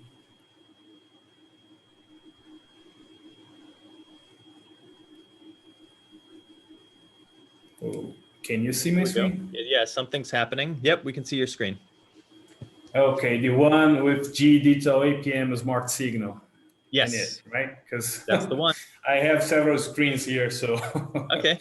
Just to make sure. Got the right one. Just to make sure. Okay, guys, thank you very much for the opportunity to share our products and our understanding of what predictive analytics should be. I'd like to thank everyone listening to this presentation, and of course, I'll be available by chat after the presentation for answering questions and interact with you guys. So just a quick introduction of myself. My name is Marcio Alfonso. I am a solution architect for GE Digital for the APM and predictive analytics business of GE Digital. GE, as you guys know, is a huge company. Is one of the areas we work is OEM or manufacturing machines. So everything that we're going to discuss here, keep in mind that GE not only design and constructs machines, but also install, operates, and maintains machines. So a lot of our expertise of over 130 years is included in this solution and other solutions we have to support our customers in several industry verticals, right? So we're going to discuss a little bit how we support some of those customers in their important challenges and support how they achieve their desired outcomes, right? So just checking the page changes, right? Right, Dave? Well, yeah, I believe you guys see my screen. So we do have customers in virtually all of the industry verticals, right? So we are just showing a couple of verticals here: is grid, power, oil and gas, manufacturing. All of those verticals, all of those industries, they have big challenges, right? And they are facing a lot of changes in the business environment, a lot of changes related to, let's say, tighter regulations, price drops in the oil and gas, for example. And you guys may, at least for those living in Brazil, in the last days, you have seen the blackouts in the whole state of Amapá. This is part of the grid industry. And of course, this is the type of challenge those high responsibility industries are facing right now. So software for most of those industries is mission critical. And the idea is to use the software to bring some organization, some better improvement opportunities, right? So the way the software can help is, of course, monitor the operation, right? So generate and bring data from the operation using different systems existing systems in the plants, right? Systems, tools, devices, and etc. So we can bring the data to fuel the analytics, right? So we want to understand what is behind the data. And of course, with the analytics, we can provide some insights, right? For optimizing those operations, optimizing those assets, optimizing the maintenance of the assets in the customer. So this is a continuous improvement loop. And the idea of the software is not only facilitate this, but also organize this in the specific workflows, and also register the evolution of the operations, the maintenance, and strategies along the time, right?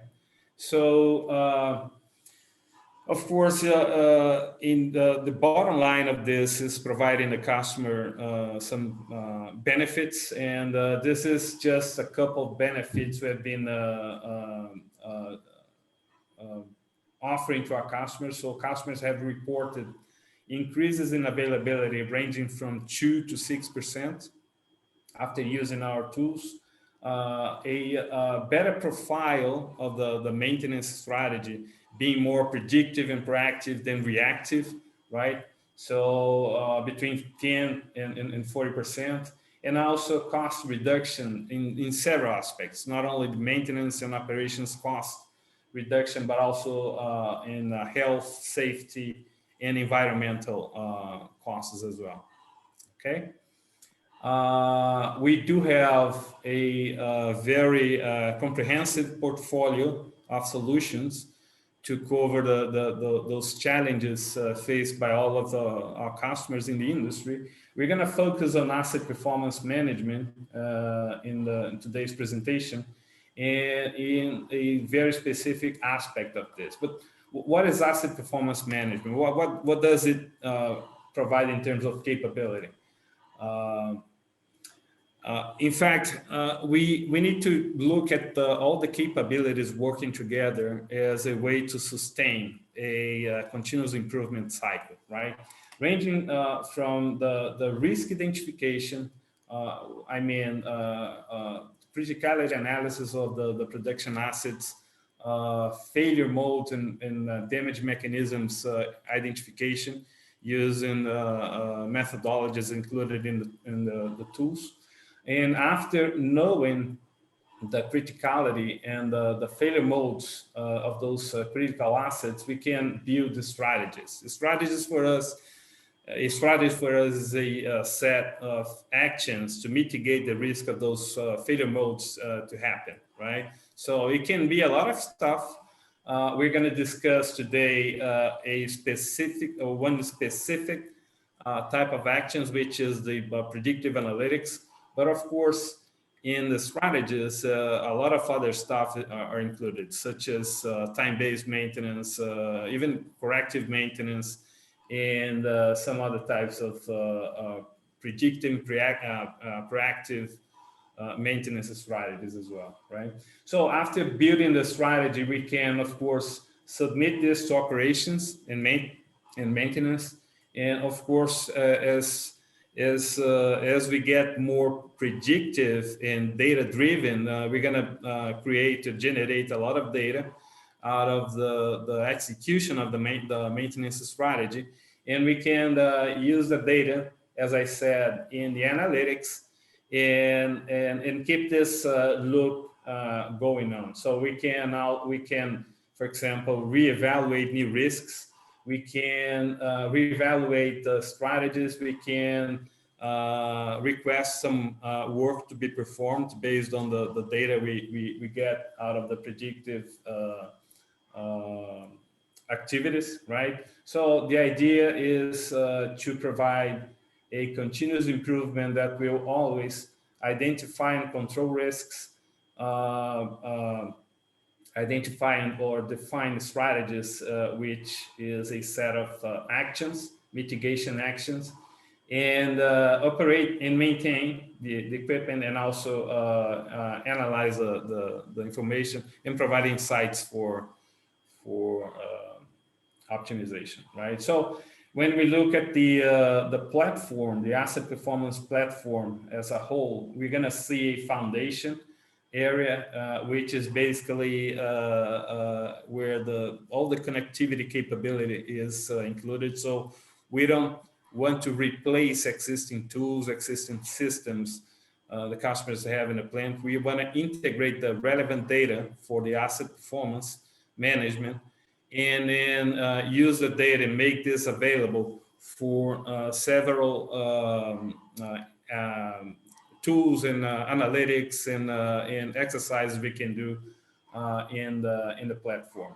Specifically for the presentation today, we're going to discuss digital twins and predictive diagnostics, which is again part of the whole platform. It can be deployed as a standalone application, but of course, being part of a comprehensive platform for asset performance management will potentialize the benefits, right?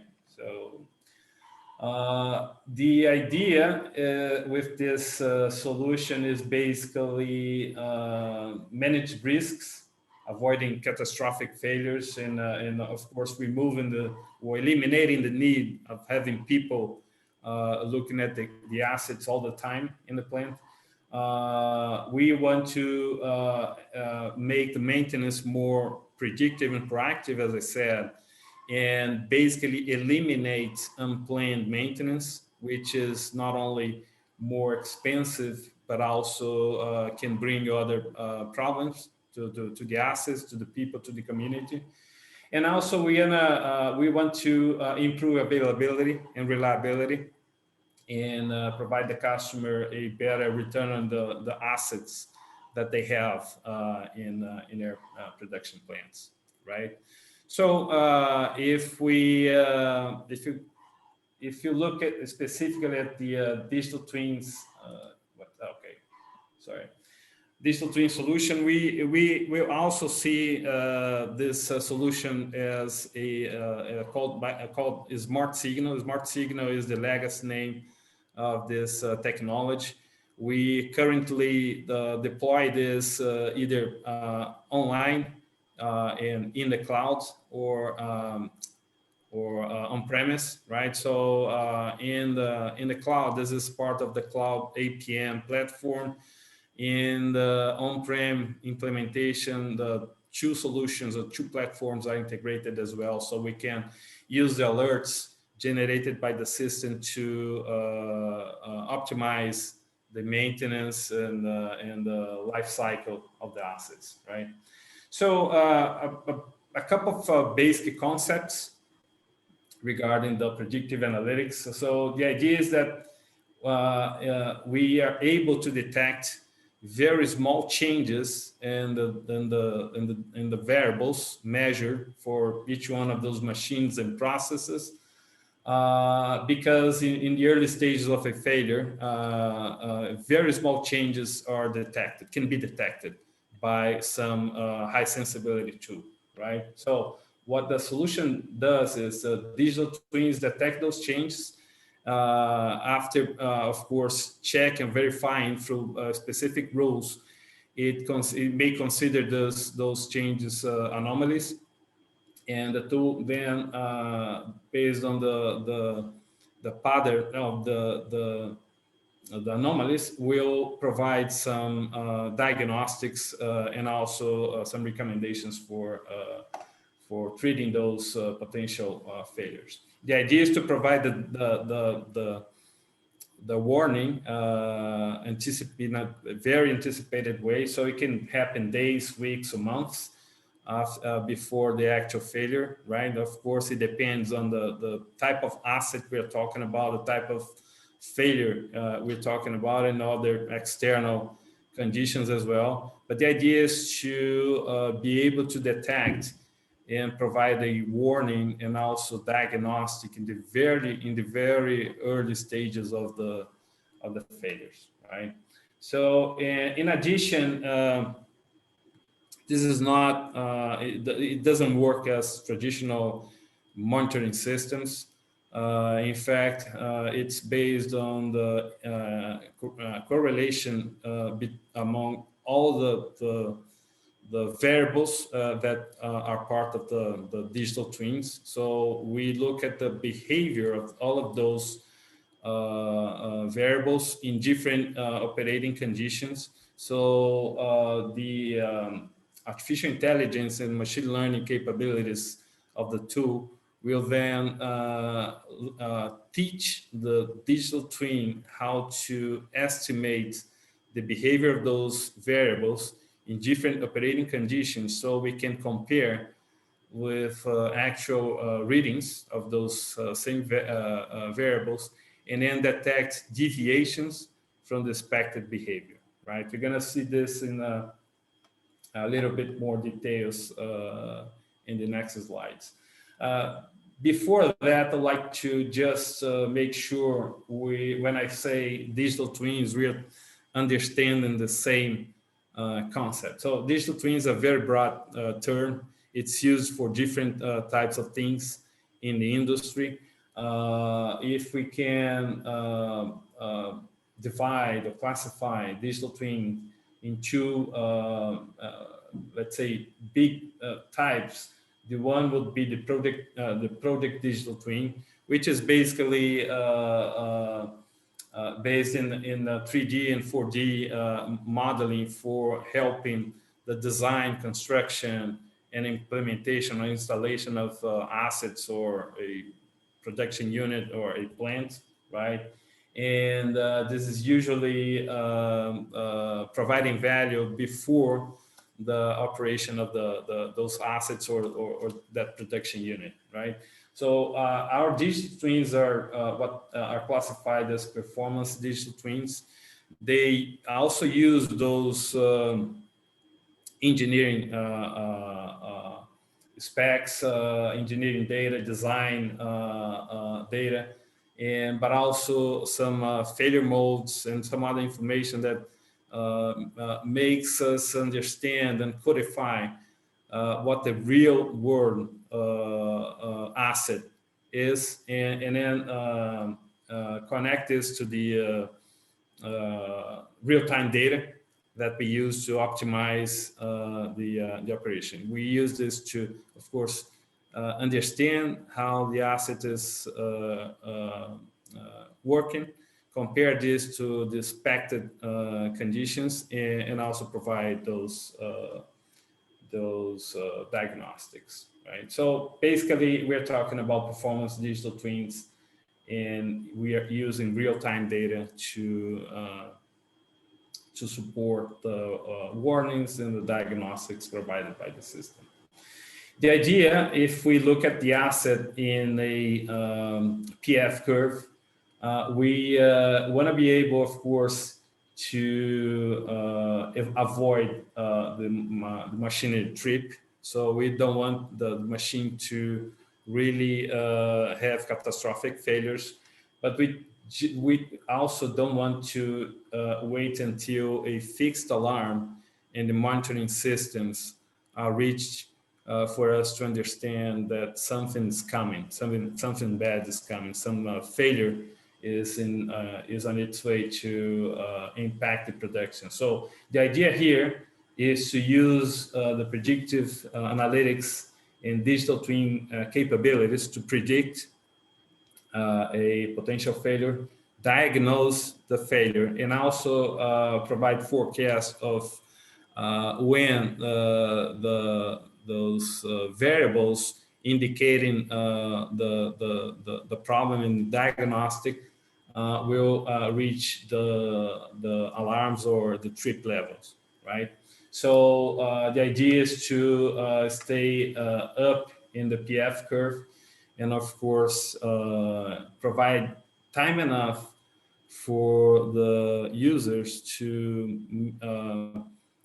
plan for a repair, and also in several situations simply change some operating conditions to avoid a failure in the future. So those are the types of informations provided by the system.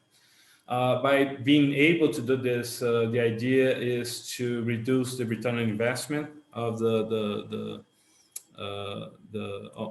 investment on this tool, and also reduce the scalability lead time by being able to use, as we're going to see, all the blueprints, the digital twin blueprints that we have available. We have more than 300 to deploy, quickly deploy, train the digital twins and go live on the customer's operations. So we can start working, or we start using the system within weeks.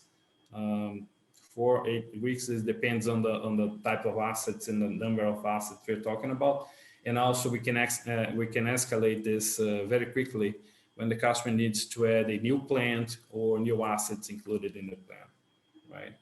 So the way it works, as I said, it's different from traditional systems. It's not focused on individual variables, and it does not depend on fixed alarms, right? So the way we work is we train the digital twin to understand what is the good or normal operating conditions of an asset or process, right? And then for the variables that are part of the module, the digital twin will estimate the variables. Will provide also some tolerance. So this is why we call it dynamic band. So this is the tolerance around the specific estimated values for those variables. It reacts to the operating conditions. So we are not talking about fixed alarms. We are talking about the expected behavior of each one of those variables when they work together. And then we compare those expected dynamic bands with the lines you guys, the color lines you guys can see here, that represent the real-time data coming from systems, sensors, and etc. Right. So the idea is when one or more of those variables deviate from the expected behavior, from the expected dynamic band, the system, of course, after going through a set of rules and analysis, will provide a warning that something is not doing well, right? As the same variable starts to deviate from the expected behavior more frequently, and other variables join this behavior by deviating from their specific dynamic bands as well, the system is able to understand what's going on and not only issue an alert, but also providing a diagnostic of the potential failure mode being developed in this machine. If you guys look at the first moment here, in which this variable deviates from the expected value, if you do a projection to the traditional tools plot represented here, you're gonna see that we are not only far from the fixed alarm, but also the trend is reducing. So we're going far and far out of the alarm level, but the behavior, the expected behavior is different from that. And this is an alert based on behavior deviation, not fixed alarm. Again, just to make sure we're in the same page, right? So the way it works, as I said, this is based on digital twins, right? So the idea here, we do have two different operations. The first is training the digital twin. So this is what we call offline implementation. We get a data set of historic data. We do a data selection because we want to feed the digital twin with data that represents the good working conditions of the assets, right? So we eliminate, for example, data from failing instruments, data when the machine was not running, data when the machine is running in a different operating condition, not usual operating condition, or when the asset or process are already showing problems, right, or abnormal conditions. So the idea of the data selection is making sure the data represents a good working condition of an asset or process, and then we run this data through the digital twin using the AI techniques that we use. We use what we call SBM, similarity-based modeling, in several variations of this technique. So the digital twin will create the state matrices that will give us the understanding of the behavior and correlation of those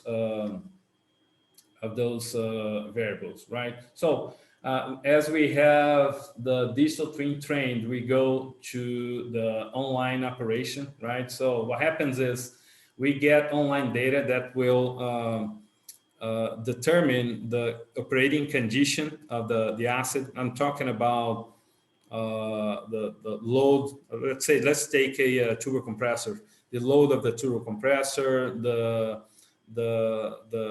conditions of the gas, the running speed, and etc. So all the parameters that will help the system to understand in which specific operating condition the asset is. So we're going to run this data through the digital twins, and it's going to estimate the values. So in real time, we compare the online data with the estimated values, and we can detect the, and sorry, this is in Portuguese here, but we can detect the deviated variables and also calculate the residual values for the deviation. So the third step is understanding that there's a deviation. We run this information through the digital twin blueprint, which also has a lot of rules. As I said, all the expertise we have as machinery manufacturers, all the knowledge we got by designing, constructing, installing, operating, and maintaining assets are included in the book packs there. And then the system can provide alerts with specific diagnostics for those assets. So this is the again, the offline implementations, the training of the digital twin, and the online operation includes understanding the operating condition, estimating the values, comparing the estimated values with the online data and in real time, and then creating some alerts with specific diagnostics. Okay. Sorry. Okay, this is basically, let's say, the look and feel of the plots of provided by the solution. If we look at the specific plot closer, we're gonna see that you can see a green line and a blue line. The green line is the estimated value, right? And the blue line is the measured value. You're gonna see that in most of the time, those two lines are coincident, right? But of course, in some moments, there's a deviation of the blue line with respect to the green line. And when it starts to get more frequent and also persistent along the time, as happened here in the second red arrow, the system will issue specific alerts, right? So you can see the codes for the alerts here in the top of the plot. You're gonna see in the bottom of the plot, all of those red dots are also indications of the deviations found. So here in this moment, we're gonna see that the green line stopped. This is because the equipment was put offline. A repair, some kind of repair, I can't say right now which repair was for this specific example, but some kind of repair was done, and then the lines became coincident again, showing that the asset is now again in a good condition, right? So this is basically how one of the ways the system interacts with us. Of course, system issues alerts with a specific severity, some specific information about which of the variables of the digital twin deviate from the expected behavior, and a lot of additional information regarding this specific detection and diagnostic. This is just an example of how the users see that information. So again, the digital twins, they are made of different type of information. So we do have engineering specs. We have failure modes and degradation mechanisms. We do have operation conditions configured in the system. And of course, we have sensor inputs both historic data and also online data. And in this specific case here, this is a drilling field, right? This is a mud pump, and this mud pump has 11 failure modes identified and associated and covered by the digital twins through 36 different causes. So we can provide 36 diagnostics for those 11 failure modes, and of course recommendations of how to improve the asset condition as a maintenance is planned or the operation is changed to accommodate or eliminate, in fact, the bad operating conditions. So as I mentioned before, we do have several digital twins, blueprints available, right? So we have more than 300 in different industries. So we're talking about power gen, mining, oil and gas, both upstream and downstream and midstream. We do have aviation, right? So we can mention as one of our largest customers is Delta Airlines. So we're talking about high responsibility industries using this technology to make sure nothing's going to go wrong, and they will not have safety, environment, and also economical, financial impacts in their operations due to machinery failure, right? So those currently 332 digital twins, they can always be updated. So we can always add new capabilities if we want to add a different, let's say, failure mode or a specific process that we want to monitor. We can do this along with the customer, right? The customer itself can be trained to, if they want, of course, we provide this service, but if the customer can be trained not only to operate the system, but also create their own digital twins. So there is full training that allows the customer to do that. And we have started contracts, and currently we have more than 150 contracts of customers using this technology. It's very usual that we have to create some specific blueprints for assets not included in this list, and this is done along with the customer. This is trained in a couple of weeks, and we deploy the first version. And of course, we keep retraining and improving the digital twins as it gets installed. For the main industries, we work with power gen, grid, oil and gas, petrochemical, chemical, mining, steel. We do have a comprehensive set of blueprints that will be available immediately for deployment. Okay. Give me a second, please. Okay, so summarizing.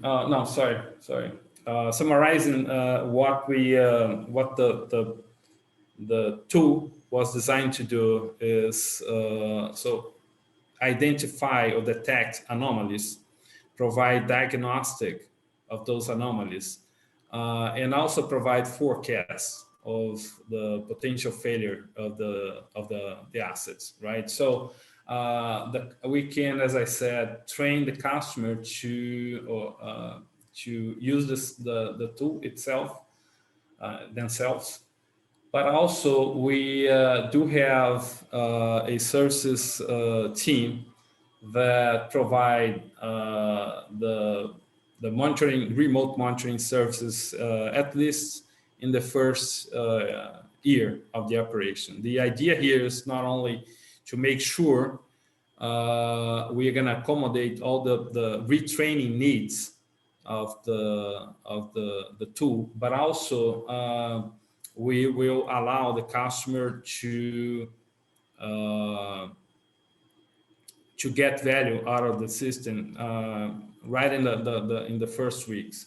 So we do have more than 1,000 years of experience among all of our SMEs, right? Our experts. We do provide 24/7 surveillance of the data and the assets. So we do have what we call rapid response teams located in 7 different global locations, seven different remote monitoring systems, and we provide different levels of service. A full service in which we operate the system for the customers, shared services in which we operate with the customer, and self-services, right? So this is you can see here in the screen the experts, some of the experts we have, and also the monitoring systems in Chicago, Sao Paulo, Dubai, Shanghai, Singapore, Johannesburg, and some other places, right? So we do for those customers we provide the monitoring services. We apply what we call cost avoidance methodology, which allows us to calculate the benefits provided by the tool, not only in avoiding production losses, but also mechanical repairs, right? So so far, for those customers that provided the feedback, we have confirmed $1.6 billion of cost avoided. The cost avoided range events range from $2,000 to $60 million, right? And the average ROI of our system is 3.4 months, right? So this is again the importance of us providing the remote monitoring service in the first year, to make sure in the very week that the system comes alive, we can also start providing value to the customers. And this is my last slide. This is from Total. Total uses this tool along with some other capabilities of the APM platform, right? And specifically on what is the predictive analytics, they reported after the implementation 0 unplanned downtime on gas turbines and centrifugal compressors in both onshore and offshore operations, right? So this is what I had for today. So I'm open for questions if you guys have. Yeah, thank you for that presentation. Very informative.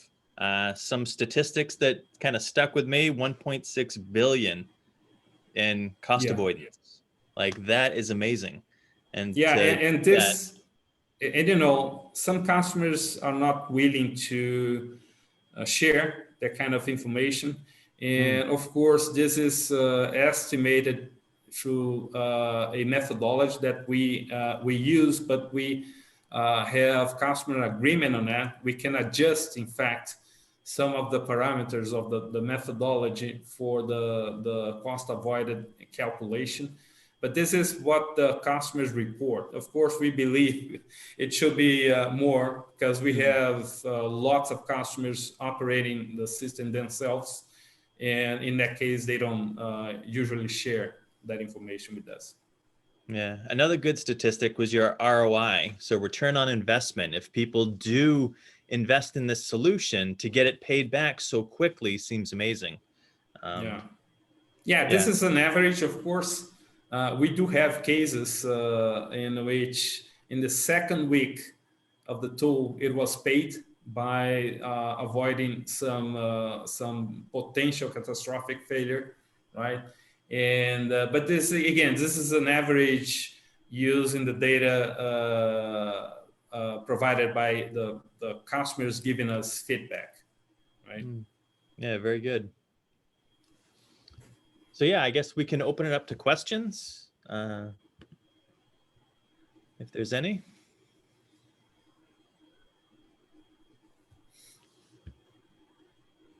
I have to say, I could identify at least one user of this tool among the presenters today.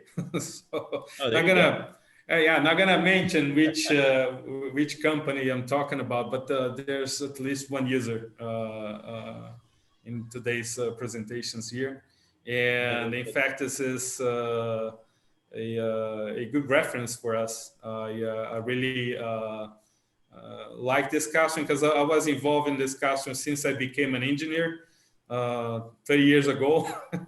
And this was the first industrial plant I visited and I worked with using manual predictive maintenance tools. And now I'm glad to say that we believe we're helping this customer with this technology here in Brazil. Yeah, we use it, Marcio. You know, we figured out we use it. You know, we have a partnership with you guys, GE. You know, and we have, as you know, we have a big contract with you guys, and based in Ouro Branco, you know, Minas Gerais. Yeah, the remote monitoring center is in Ouro Branco, right? And yes, and there are 11 plants connected yes, to 11 this. plants. In Brazil, one in Argentina. Yeah, and the partnership that we have with SKF is part of this project too. So you know, we have GE and SKF working together.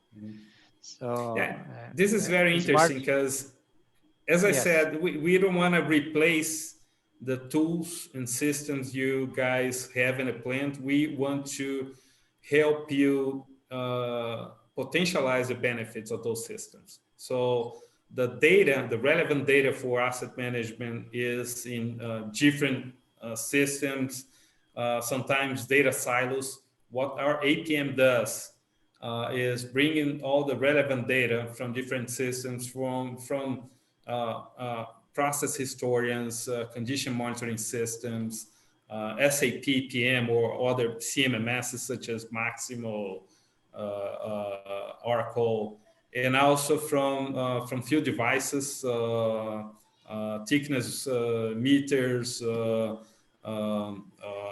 tablets for visual inspection, and etc. So everything can be brought to the whole APM solution, specifically in this case, in the Gerdau's case. And I'm mentioning because this is public information. So Gerdau has presented in one of our user conferences. Presentations are available in YouTube and etc. The video, right? And specifically in this case, what we use are data coming from the process historian, and then fed online in the digital twins to provide those alerts. So, yeah. Sorry, Fabio.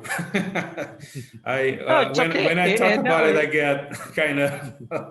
No, it's okay. It's true. We have a big contract with you guys, and we are working together for about I believe 4 years or something. It's nice. It's a nice system, no doubt about it. So, it's good. My question is, I have a question, Marcio. When you say digital twins, I know that you have the model, you built, so like you showed, first you learn, the system learns, what are the real parameters of the production process, or, vibration, temperature, everything else. And then you said you send it to digital twin for the, to my understanding, digital twin is something when you can simulate a plant, you know. For instance, for us, it's pretty common to see a digital twin and say, hey, we have a 3D model of a steel mill. Then you simulate the production of the steel.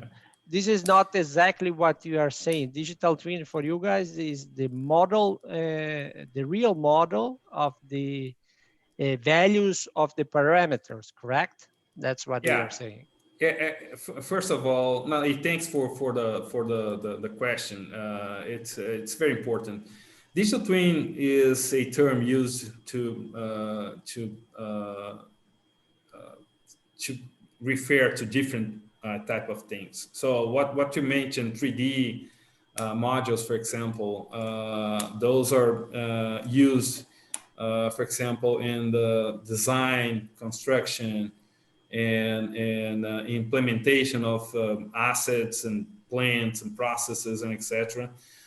We also have those digital twins meant to, for example, simulate reaction of an asset and mainly processes when they want to do changes in the operation process, right? Changes in the chemicals, changes in the flow of the products in a plant.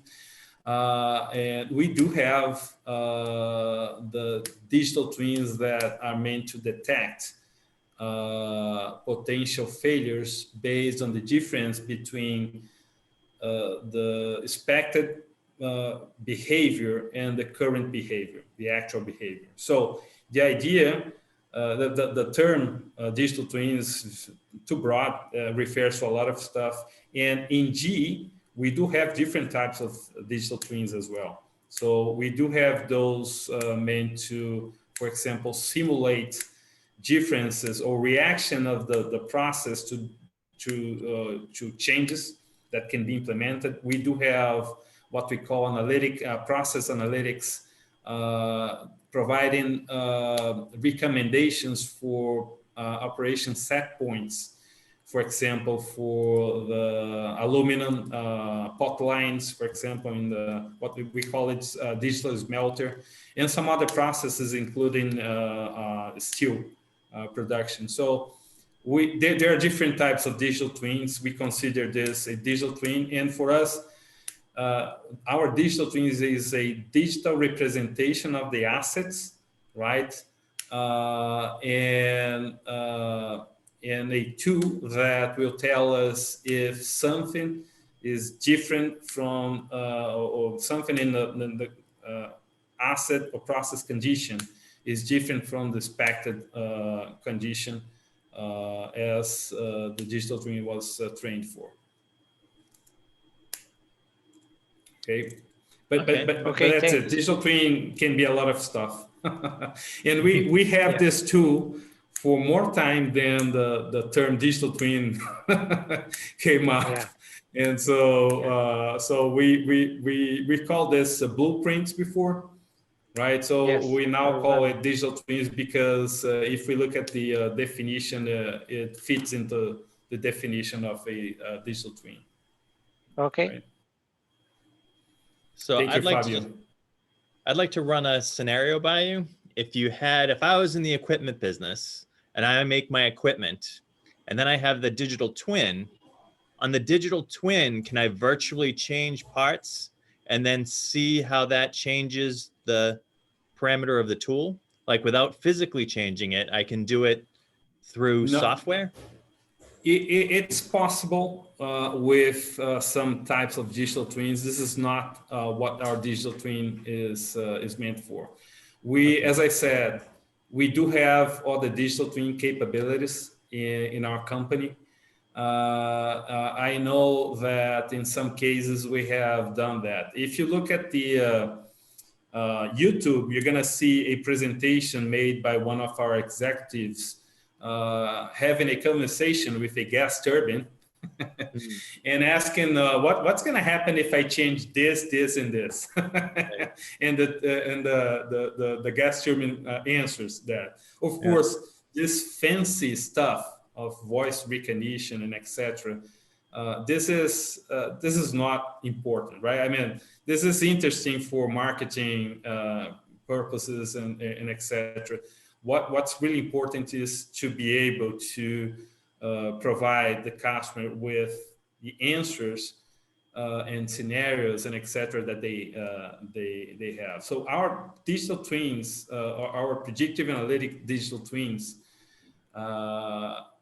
the objective is to provide the customer early warning of potential failures and given time to plan a repair or to eliminate an operation condition that is taken or may take to a failure in the future. So this is the objective. Every digital twin in any industry has to be tied, it has to be built for providing specific results. The specific results our digital twin, our predictive analytics digital twins provide are the early warning detection. We do have, as I said, some other types of digital twins, process digital twins, for example.